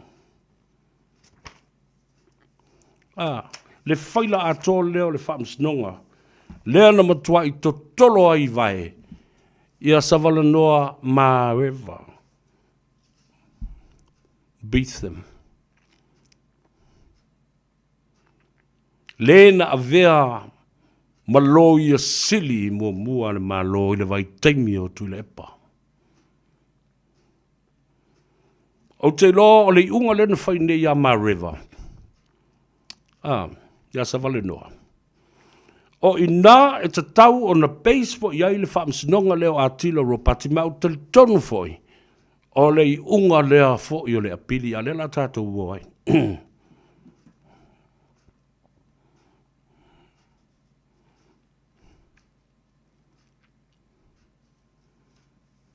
Te tau ona toi sila tutoa lau fionga le te mai tai paramia. Lo ia mai la tau o le kapeneta. O le whaatua tua i le tua sa moa ua tasi le pili lea. Given it the most important to save the people and the public's purse and money. You know, I have the most confidence that this will be prevail. The appeal will prevail. Masefe mai ei tupe. You know, te tau na toi fo'i le whaamsinonga, whape na fo'i le process, the due process, na leu na o mai ia wha'i unga na whai. Sa le te tau na vela na mata upu mua i te tonu o le palemene e lote mai ai. Ma whaia ina ai le pili o le malo. Awa ai le anga waa i ai le tofinga o le pelestene. Whanua masuafa i lalo le whaavai e ave isau mata upu. E pule mai le palemene. How special and ridiculous these special treatments. Sorry e le whaavai o le atunu. A le pepese a soli whaavai, afo e le o solo bua i tangata. E pepese le soli whaavai, soli tulafono. Wa le la tatou o tune i ai le mea le nā. Oh my goodness. Tau lunga atu ai le tatou polokala me o te fia tu vai lua i le whai unga lea na whaia nei e Justice Harrison. Le wha masino nana ilo ina le mata upu o le suo sa vale noa. Mareva Beetham. Le sa avea malo i a sili ale malo, i le vai taimi ale vevesi. Ma le mautonu o le atunu, i vaenga whau whai e lua le HRPP, ma le wha tua i le atua sa mo o tasi. O sa tia le sa o le HRPP, ma lona le tali tonu o le au se mea whapea. They never, ever expected even 1 cent or 1% of their belief and faith that they will ever come to this scenario. Unexpectedly. Nei tali tonu e o mai se mea whapea.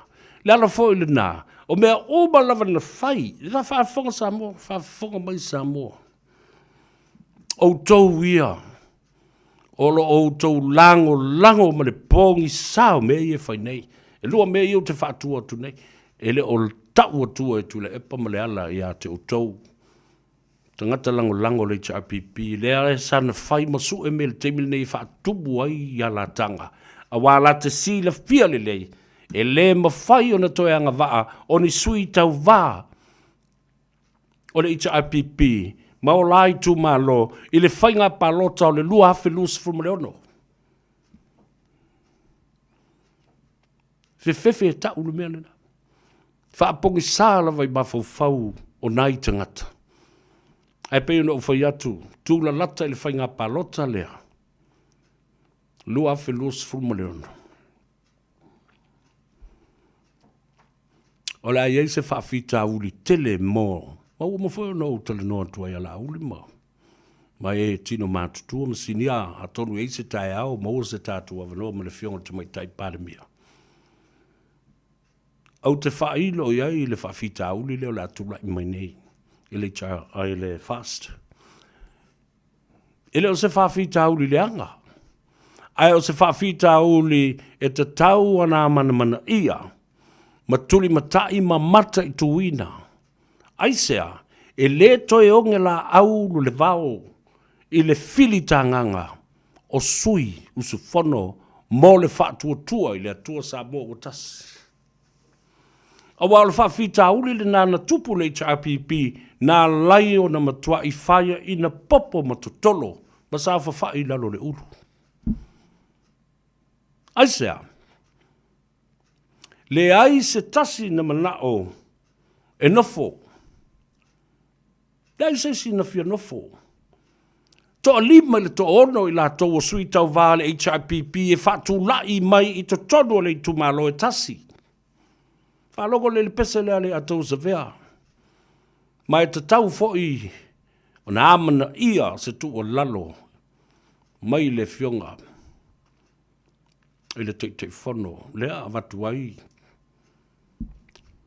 Na mātou tu o lalo ma le whautua. Fili ma le poto ma le tutoa. A talo i le tua ina ia musuia i le nganga. O le sui tau vā moni ma le wha maoni lea. O lea i tu malo ma lea i tu malo. O le mea o le atupu. O le amatua lo lofi mai tangata. E o lava isi fai pule la sa fa il teimi le nei ngu le ima sesi e tautala. I le ai tu vai o le HRPP. Wa leva na fia tu lai mau mai i. E au ngani sinava noa. E tau vai i lalo le fua le fatua tua i le tua sa moa o tasi.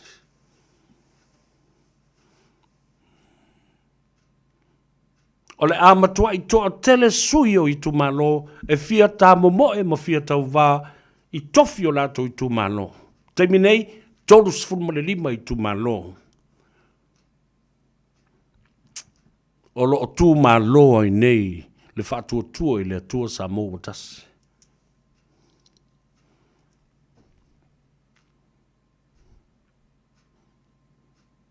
O le isi au vaenga. O lai le isi tu. Ana whaapea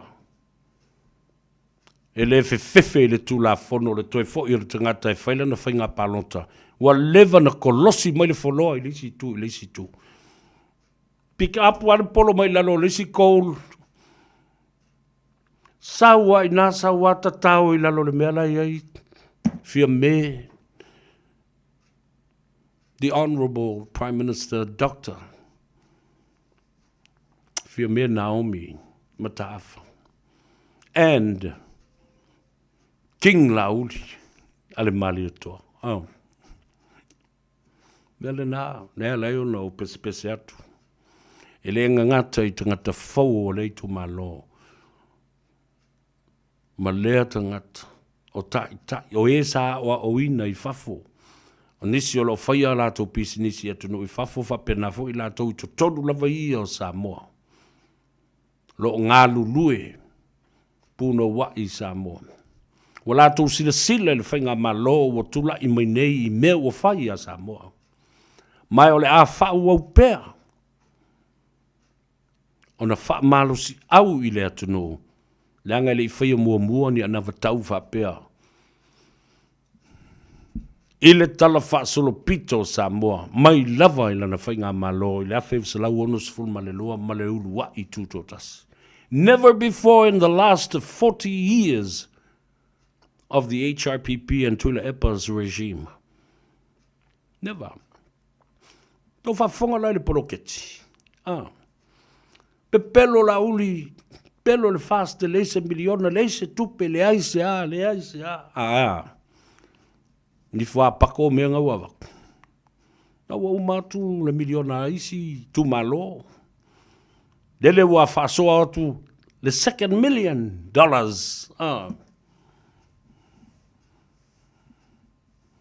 Ve te whalongo le ata serious wale sa sau yaso the $6 million man Steve Austin. E wala whanga solotu. Le ala le nae le no whai atu. I whai pule ia e tau te tala mai. E le ini tupe. Te ofo le utou le masi, asi mo le utou le ma. Ma le mata ngā. O lo o faa di alipea I lunga o televise, ma le tio, ma newspaper, ma upenga te whai langi au tau upo e faa lele. Ai le faa vaea. Ni tae mai le mea na ua watu I tau lima watu le faa fonga mai le atunu. Nale o tutu wai fale, ma whai awala, ma whai isi atinae. Tulau. Se mea le lei, lau whai lau tu maa loe lei se tupe, pe pelo la uli, pelo le fast, pelo le pare mia. Ai o tau fetuli ane I luma o le camera, ma luma o le lau. Ale min star. O lo wa aia le polo keti, ma le min star. O tupe, ia lau timu ia mo muripola, tau te seini ai, ai poe le lei o tau e le me poeta. How ridiculous and insane is that? Embarrassing. Because why? You don't know how to shut your mouth. Yo. Le mafau fau mo le ulu. Po le ala tala le la fai. Au la le tupe le wa au mai. Ni me fa per na fai to te o le bank ma mai ni me fa per. Le lofa fa so le na le anava tau le folo folatu. Le sunga lauri. O tō vai le malosi le porkiki a lauri. Nā o tō whaitawina e mātou te mai e tūwhātu le miliona. E whai ai le mea tō te mana na o ai māti nae. Au tō I tū mālo manu umatangata. Ai li liu mai lo malau li tūwhātu lo mana miliona. Alu watu ai ma le fas pepa whapea. O le ta'iala, principles and guidelines langa leo ni tupe nisi, o tupe e mana o mia le responsibility and accountability. O le ta'iala e whaao ngai, tupe iloa ina le pe ma le aiva lea, ma le vai vai o tau mawhau, ma o tau porokiki e le lea. Lea lola o tau o ta alo mai, in a translation of literally word by word and word for word, le upola o le tufatu. Eo matua tau pongi sae lo ai wa kei le wako le pomu muri muri atu. Ma ai o tu la fono ia e muri muri ta ia I le whao ngā ina. O tupe, ina ia ta ua ngā ina o tau. Ma ia o tau whafo I maili city, wha maumawina. Ma ia avatu se o kika, alo ia, whaau uina, e su e ina. Ne whaau ngā ina o tupe mai le sene I le sene. Ea. Wala. Nea nai loa I matua I vai, e o I atu le epa. Matua I totolo, pa mawhiti, ana polo kiki, I porkiki a lauri. Dala na le leo na tau whono, ma whi ei le au ma le po, ma oupe uni tai whau. E pepelo la uli, te tau na ave loka I tanu malala. Tau na wha maa vae le palemia. Tau na ta loka uma na min star. A vai le whi ei. E o monoti mea inutu. O si uru ngā li lea le au ai wā lea tin kindergarten lea le aonga whātai tai. Fole le tui le epa le a enene uwhi ei. Alo, lau fionga le tai tai sili. No. E o tau sila iai. Me fai e le tua. I le mea le tangata wha maua lunga. E fai fo i le tua le awala. E sa ili ai tangata. E o e mo mori atu le savali. Ina ia whaola ina ma whaasau ina le nuu ma le atu nuu o le atua. Sa mua le nali. E oi. E o tangata pe i tangata ia. Mo mori a sa mua le mea mi o tonu. Ina ia whai ai le whiriwhiringa sa mua pe a o ina malama lama mama nino le mato le vai o le ta iala lea. Ma o i tātou te sāwa vali ma muri muri ta iai ina ia whaola ina lo tātou ainga, whaola ina lo tātou nuu, whaola ina le atu nuu, whaola i fōi male e kalesia. Our people, our land, our church, our environment, our country, and our international relationships with other huge countries of the world. Ale mele te watu le loto I whale. O tau sile mele I whai. Now, na whai atu lava o le party le Democrats ia Joe Biden wa e matua. Tasi lau paia inga ai ua lasi. Sili atu mea na whaia e Joe Biden I lana no fua inga ma le paia inga e tasi na I le toa fia se fulu o isi pele stene sata I lua a lato. No fua inga ma paia inga. Nana whai atua whai mailo ma le tala le to ina. The Honorable President of the United States, the 82-year-old Joe Biden. I'm happy with what I have achieved. And now I have to endorse my Vice President, Kamala Harris, to be the next running President of the United States. Nana whaiatua malololo mletoina. Alale me le whaiatua tulepa. E whaiatua e umiltulai ua tulepa. Lei maseisi o kou o saungi le me lea. Lei maseisi o kou e anga waa. Pe poko akfo e kau avel kofinga palamia. Lei maseisi o tau e anga waa e loa ka peteni le me lea. Ia le waa le. A sinking ship. Male tā pili ua malepe ese. Oi lai fi alu se waa o le angoto. Ma se waa e alu ai whaala poto whapea wa ngau ese le kapiti.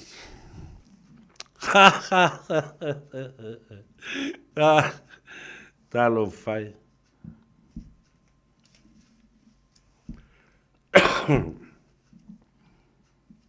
The purpose of the consultation process that was led by the CEO of Department of Justice, Sunga le Palitele, John Taimalelangi Afele, is to uniform the court structure to be one under one umbrella and headed by the Chief Justice and not two heads of the land's entitled court, and to be independent to stand alone. Sa ronga le na sunga pali tele. Pura city. Tanga rongo. Mota aputa famsnunga atola tunu. Ina ia toe whafoi Samoa I lona tūlanga ma malu o le whawai sa iai e tasi le ulu o le whamsnonga. Wa le mele wei nei, wa wawai atu. The three branches of government has now become 4 heads. 4 branches. Lua whamsnonga le tunu ese maila ia lea. I le vaenga le executive po le pulenga whatonu. Ia ma le vaenga o le whaitu la fono le paramene. Ala le nā. Whai mai ia toe whafo ina ia tasi. I lalo o lea. o le wha malu malunga ma le pulenga a le fionga i le wha masinsili.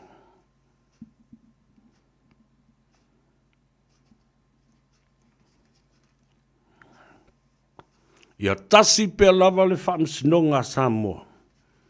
E wha malu ai le wha masinsili. Nale.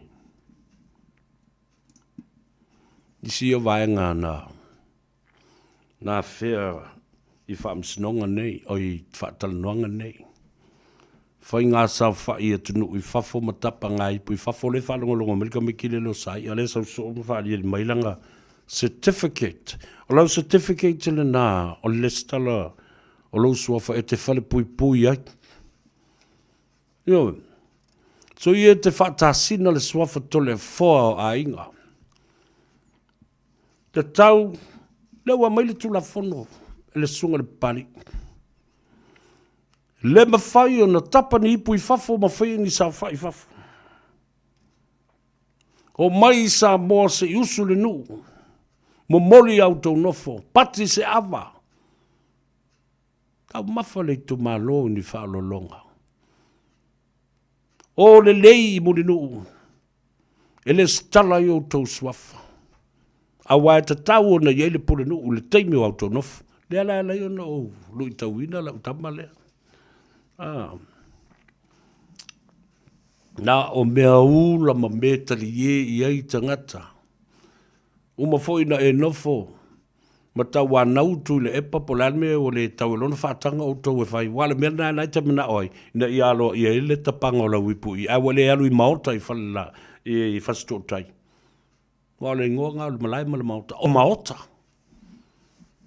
Te alu whaalele i whai whaalele i ai ia.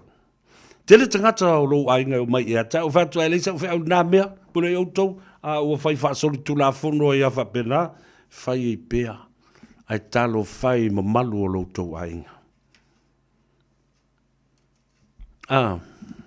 e te fiu lava la o e tamale o sa i o tonga tuki e tau langi le suafa tole foa ma fa langi le suafa tole foa o le merci na isi ainga ma isi no na o le tali e lava i ate au te matua i ofo wana i tangata no mai fe ma lase wala i sape o fact e fia fia na me pa wana me fa o to a fa o to walo fa tele le swafa ta u lo to no o me to no fa o to wo le fam snong of le stalo fa no ma swafa o mai e se ta o finga alo ia a o to o suli na mai la ia le fa silsila ina ia one toi fas tasi na ina mawhaonga ina e stangata whapea. Ia le suafa tole fua i lunga o so se whaasala launga. Ai maise o ia malona toi mention ina o le suafa tole fua. Tu lau suafa tole fua na le whaafonga mai le whaasina le tole fua vui seina fo lava masina mua. Talo fai, talo tala, atu le epana fai atu ya, oe, Mr. Tongatuki, e whaasa, mai apa whaatanga mau te usu, ama tu e mulinga fo le usu i sa mo le usu e fai nei, e whaasa, alu i sa mo ma le tonu o e fai whaale le e, so matai, ya, o te whaatasi na ina, ia, suafol ole ainga. There are two words ele fai unga na fai ele famsnonga. Ole tamaitai lea sa lo ia sili.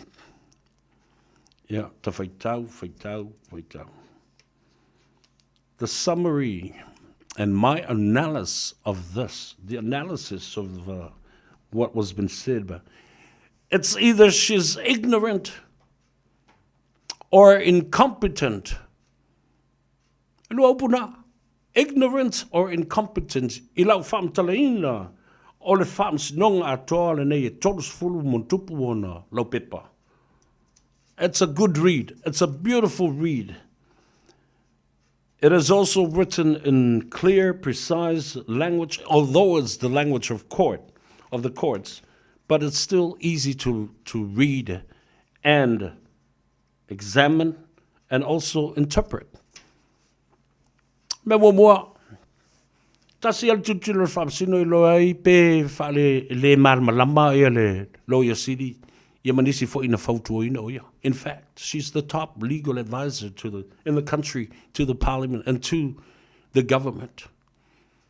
Ole le malama. Po ole whaafia poto. Muswa, le fi whaalongo le mea. Vai le teimina lu ti ai le atunu. I le telo le mau whaamsinonga. And one thing o le au mai to tonu o le whai unga lea. O le whai au tiute. O le Lawyer City. E whai longa ai fo I lona whai longa tangata. Prejudiced and biased. Opone I ta ua tele lau whafonga mai. Biased against who? E whai tu au I o ya tula epa malecha APP. A leo leo tu malo. Ai nate le whai ai. Le fina ngalo le fionga le tamaita I pale mia. O le whai ngā malo fau o tu lai mai nei. They had the numbers to create parliament and government. Whaile ungo, whaile whaamsinonga leo sa. Judiciary and the courts sat because of an urgency. Ai tu ilunga teva. Mai tau wina le leie le whaamsino, mea uma I sawi pepa o umana folosia. Teva. She stood up and left court without assisting the Chief Justice and the courts when she was invited to provide a submission and advice. O oio le top dog o le mea. Te tūlunga e alu leanga ua e whalongo atu I le whautuanga na mai e tūle e pamale chapipi tūlunga alu ese.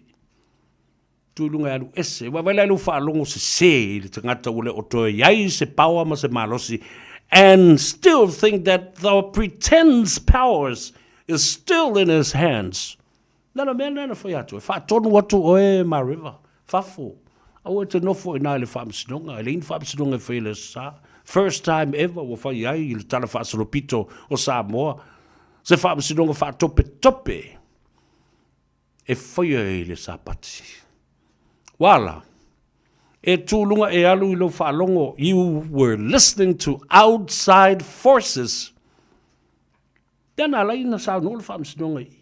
Prejudiced and biased. Biased. Whai longo tangata. Lala me wele whaalongo I lo le pare mia fau.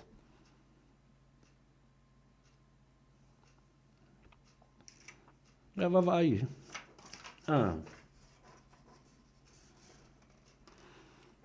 O mai le tūlanga o le fixed term o lau kon kalate. Sau e ma le tala. E le ai se malosi anga, wha le tūla fono, e ma whai ai e le tamaita I pāle mia. O na tuli ese ma wha tūlai oe ma wha muta lau. Lau kon kalate ma lau au nanga. Aia. Sau lalo le tūla fono. A fixed term too does not have any provision e tau fia ai le pale mia pe atango tune e tusi atu ya oe le a fa malolo. Aia. E le ifo se tūla fono e tau fia ai. Now, going back i le whai unga le whamsinonga. O le unga le whamsinonga. Nela watu pe nai matau puia. Nanga te le o le unga, but it's a good read, you know. I find it really, really entertaining and really, really fun to read. And how it was written and how it was it was expressed and exposed. It's beautiful. the functions of the Attorney General's office. E te lei whaataunu uina. Tiu te mamatafa yoi ale lo i sili e pe ona maia. Ile paragraph 2, paragraph 8, section 2. Tele tiute mamatafa yoi o oe o le lo i sili wa uma ona tuina tu iai le whaatuatuanga le malo e te ngalue i lalo o le whautuanga ale tamaitai pale mia. Nā le mena whai. Wharufia mea mo le mkwale anga alonga mawhauwhau iaoi. Langa fo i te leu sustai. Nā watu mo le suspension letter. Uma suspension letter. Vai tu orta mai tai pare mia. Eke le fiuari. Kakala ngoi fo i whaapu. Whaafai fie whapenga ia whaamari e. Ia koe wakolo mreskusi. Immediate. Qua immediate level. The termination effective immediately.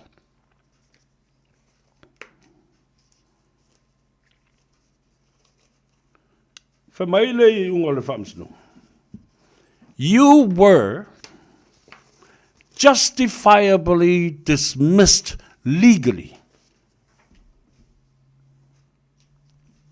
O oe lea sa ave ma whamasino. Oi ma lo yasiri.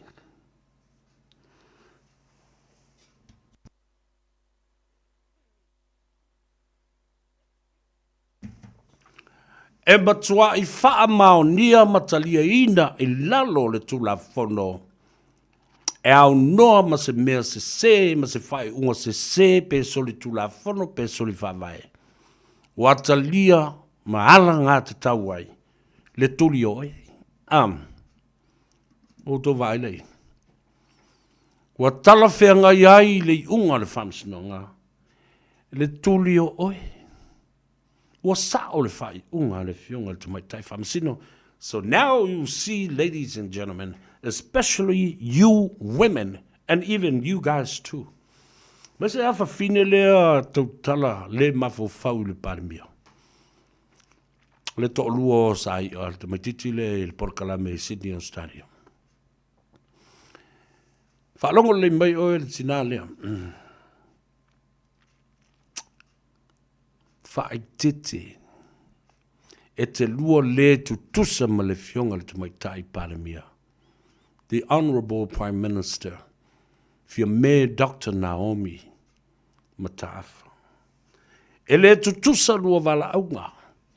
E le tutusa a oa onga. E le tutusa whai longa. Wasi sile ia o lua palo. Tua mwhaiona lua o te lua matamata ia o lua lava polkalame. E te lua tau te tala mai. O tala noanga ata maiti. E saua i ngutu le wha vale valea. Male valea. Na o le tali ye o tangata. Wana ulua wha pena, ma ulua malia wha pena. O lo ulua tau leanga ina. Ma upu leanga, ma upu vale i le fionga pa ia le tua. E umalo no ulua whaitawina le tuspa ia. Ona ulua nofo loa le ma tō i whafo le tau whale o le atunu. Tu lau wha whoka le atunu. Pe o le tō i whafo le tau whale o se mei tu alo. Vai ane le wha whonga le atunu. Na toso le ma tala wha tātai le ala. Nana umai wholawa. Ona whaitau le tuspa ia. Fai lo i le atunu. Ia mai la ia le whao i le whale lele i tua. Vai ana se whale wila i whea ma whea. Tau te suru i ei o tō ulu. Wa atua o tau ta mama tina. Fai i ta mama tina ma poroklame. O tu ai ngāwi inga la i o le atua e maua mai le melea.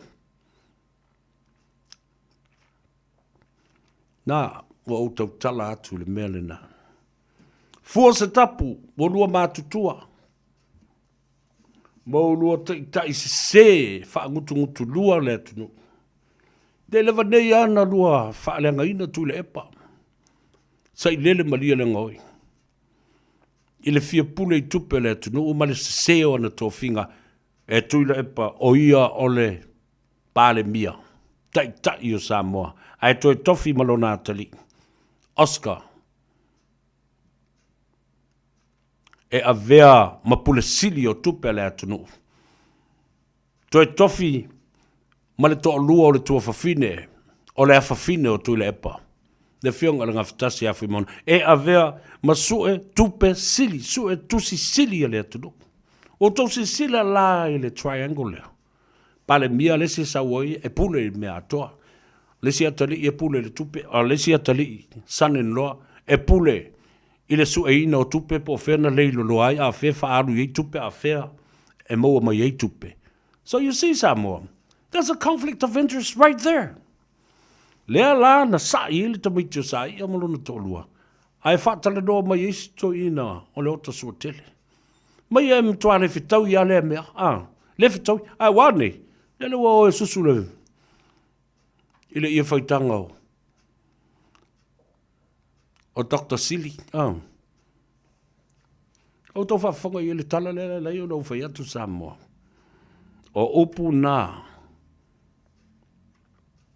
La fo i lae wha au ngā lava e sa i lele. Isi uru ngāri e tutongi e le lana le la aita ala fo le whaangu tulua. E mo moli ai le sa vali o le tau wha leanga ma le tau wha se ma le sa iringa se leni ma mea uma whapena a mena o tau. E ave ai I le atunu. Because Sailele's got nothing to lose. He knows very well he's getting old. And he won't come back to contest the seat of Lepa in 2026. He knows that very well. And that's my prediction. No fola mo to falongolongo ele melena. O to sisila ye. Melena fatulo ya Biden fatulo Democrats ile take time. The President of America step down. Ulu fale mai le fia o lo watu nuu malau pati whawhai. Wa lava le matoi. Now na whai atu lava step down mam Joe Biden. Ai alto ina le, e fiu whea kua e mai, oi le ai langa le isisi, e anga waa e whai mere, e isisi ana waa. Ana o iai tono al pati, le matua I o wita, ma o matua I o whai e, le ala o upu le na whai. Wha masiasi ai, sui o le. O le vaenga wha apu whai. O lo winga, o lo manatu o mātou o vale uma. Ele I o ni a onga ma yeini wha I longa ma. Ele masisi na whai. Ial mea lolana, o su e lola, vale mea o le linkia la ko. Fiu to ina whai atu. Wa lava se tasi e alu I lea, wa lea I tu maloma, le I tu maloma, yo lea I, nei sau wheau, maku o uma e mea. And you know, I predicted that, and exactly what happened. It split the votes right from the top to the bottom. And what happened? A member of the FAST emerged from that specific individual constituency. Spilikin parok. Umay tau fo tangata e le vale o tangata. Lalo mo ko kele isu yo le chapipi ai ko kasi le Olona winga lai fi na wala tangata ya ilona le lei malona tulanga tula mai. Lana campaign malana fa alau iloa. Fia fo ela na tanga. E uina le tau vafa tasi maisi o na uso e to lima. Ile tofi e tasi. Na fai ele atua ma ta ele atua. A nganga o tangata fai palota. Yo. Ele mawhai. Manu. Ia le nana, ia, o tō whawhong Samoa, saulo male iunga, manu to mai tai parmi, o whawhonga la ile media la uri ia. Le ai masesi la tō te lotea le whaamsinonga lea, a o le tau le apili le ia, whepure ai, atila. Tan tonu mai, neo te whaitu nei, nā wai luma o le whaamsinonga, But this scenario is exactly the same, and this will take precedence of that court case. Because e o mai fo ilu mai ia iungo whamsinonga mai o taltonu, o o le a peisi ai le whai unga, o le whinaunga wha le tūla whono le nā, i le mata upu le nei alo pati a tila. Ia le nā. Sefe mai foi, sefe le ongo se lau ongo se fulu afe, sefe mai ma le fiku se lau lima se fulu afe, ia la le lau a mare fe e walo e tongi, tu tongi le court cost, sau oe lea sa ave ma Lawyer City. Tu tongi a toa le tau o le whaamsinonga le nei. Tu tongi ma le lima afe i o, ia fia me, ko kai ta i mata ngā aka e fia me, e o kau mawhaivo sanga. Sanga red wine, sanga bino dua, alo fai.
Mea fo na nei tātou te talanoa, ia, ma whapena fo i ona.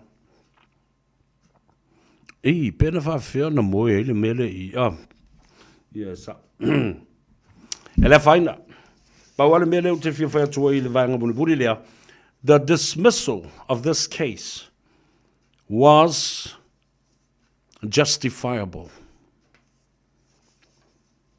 Ia, le la alu nei toi tongi le ono se lau. O ia, fo ia, toi tongi le li maafi maisi mau mena. Te le lope whawhena pe, mali tātou, ia ae lea whaina. Nā ua, wa lava ngā kala. E toi mōwha ia se teimi ia le. A me ina ufai tau atua. Lea, se toi wha, le wha mai tangata, le wha mbole asa vese I ia le mele. Wha mai, there are two reasons of the decision why was made. The Prime Minister was accused of the immediate termination of former Attorney General's employment contract, but not temporarily suspended. Is either the Attorney General, the former Attorney General, was ignorant or she failed to understand the significance of her calling and understand her legal responsibilities. So she failed to file responses and submissions to assist the court when she was invited to. Tele me sa tauna on mawhaiona on whaiaila na whasoso ni pita iane nā te le I whaiara nā mea. Ia le whaina, e ile lonoinga, na aina flick up le fo ile tātou switch. Yeah, but never mind.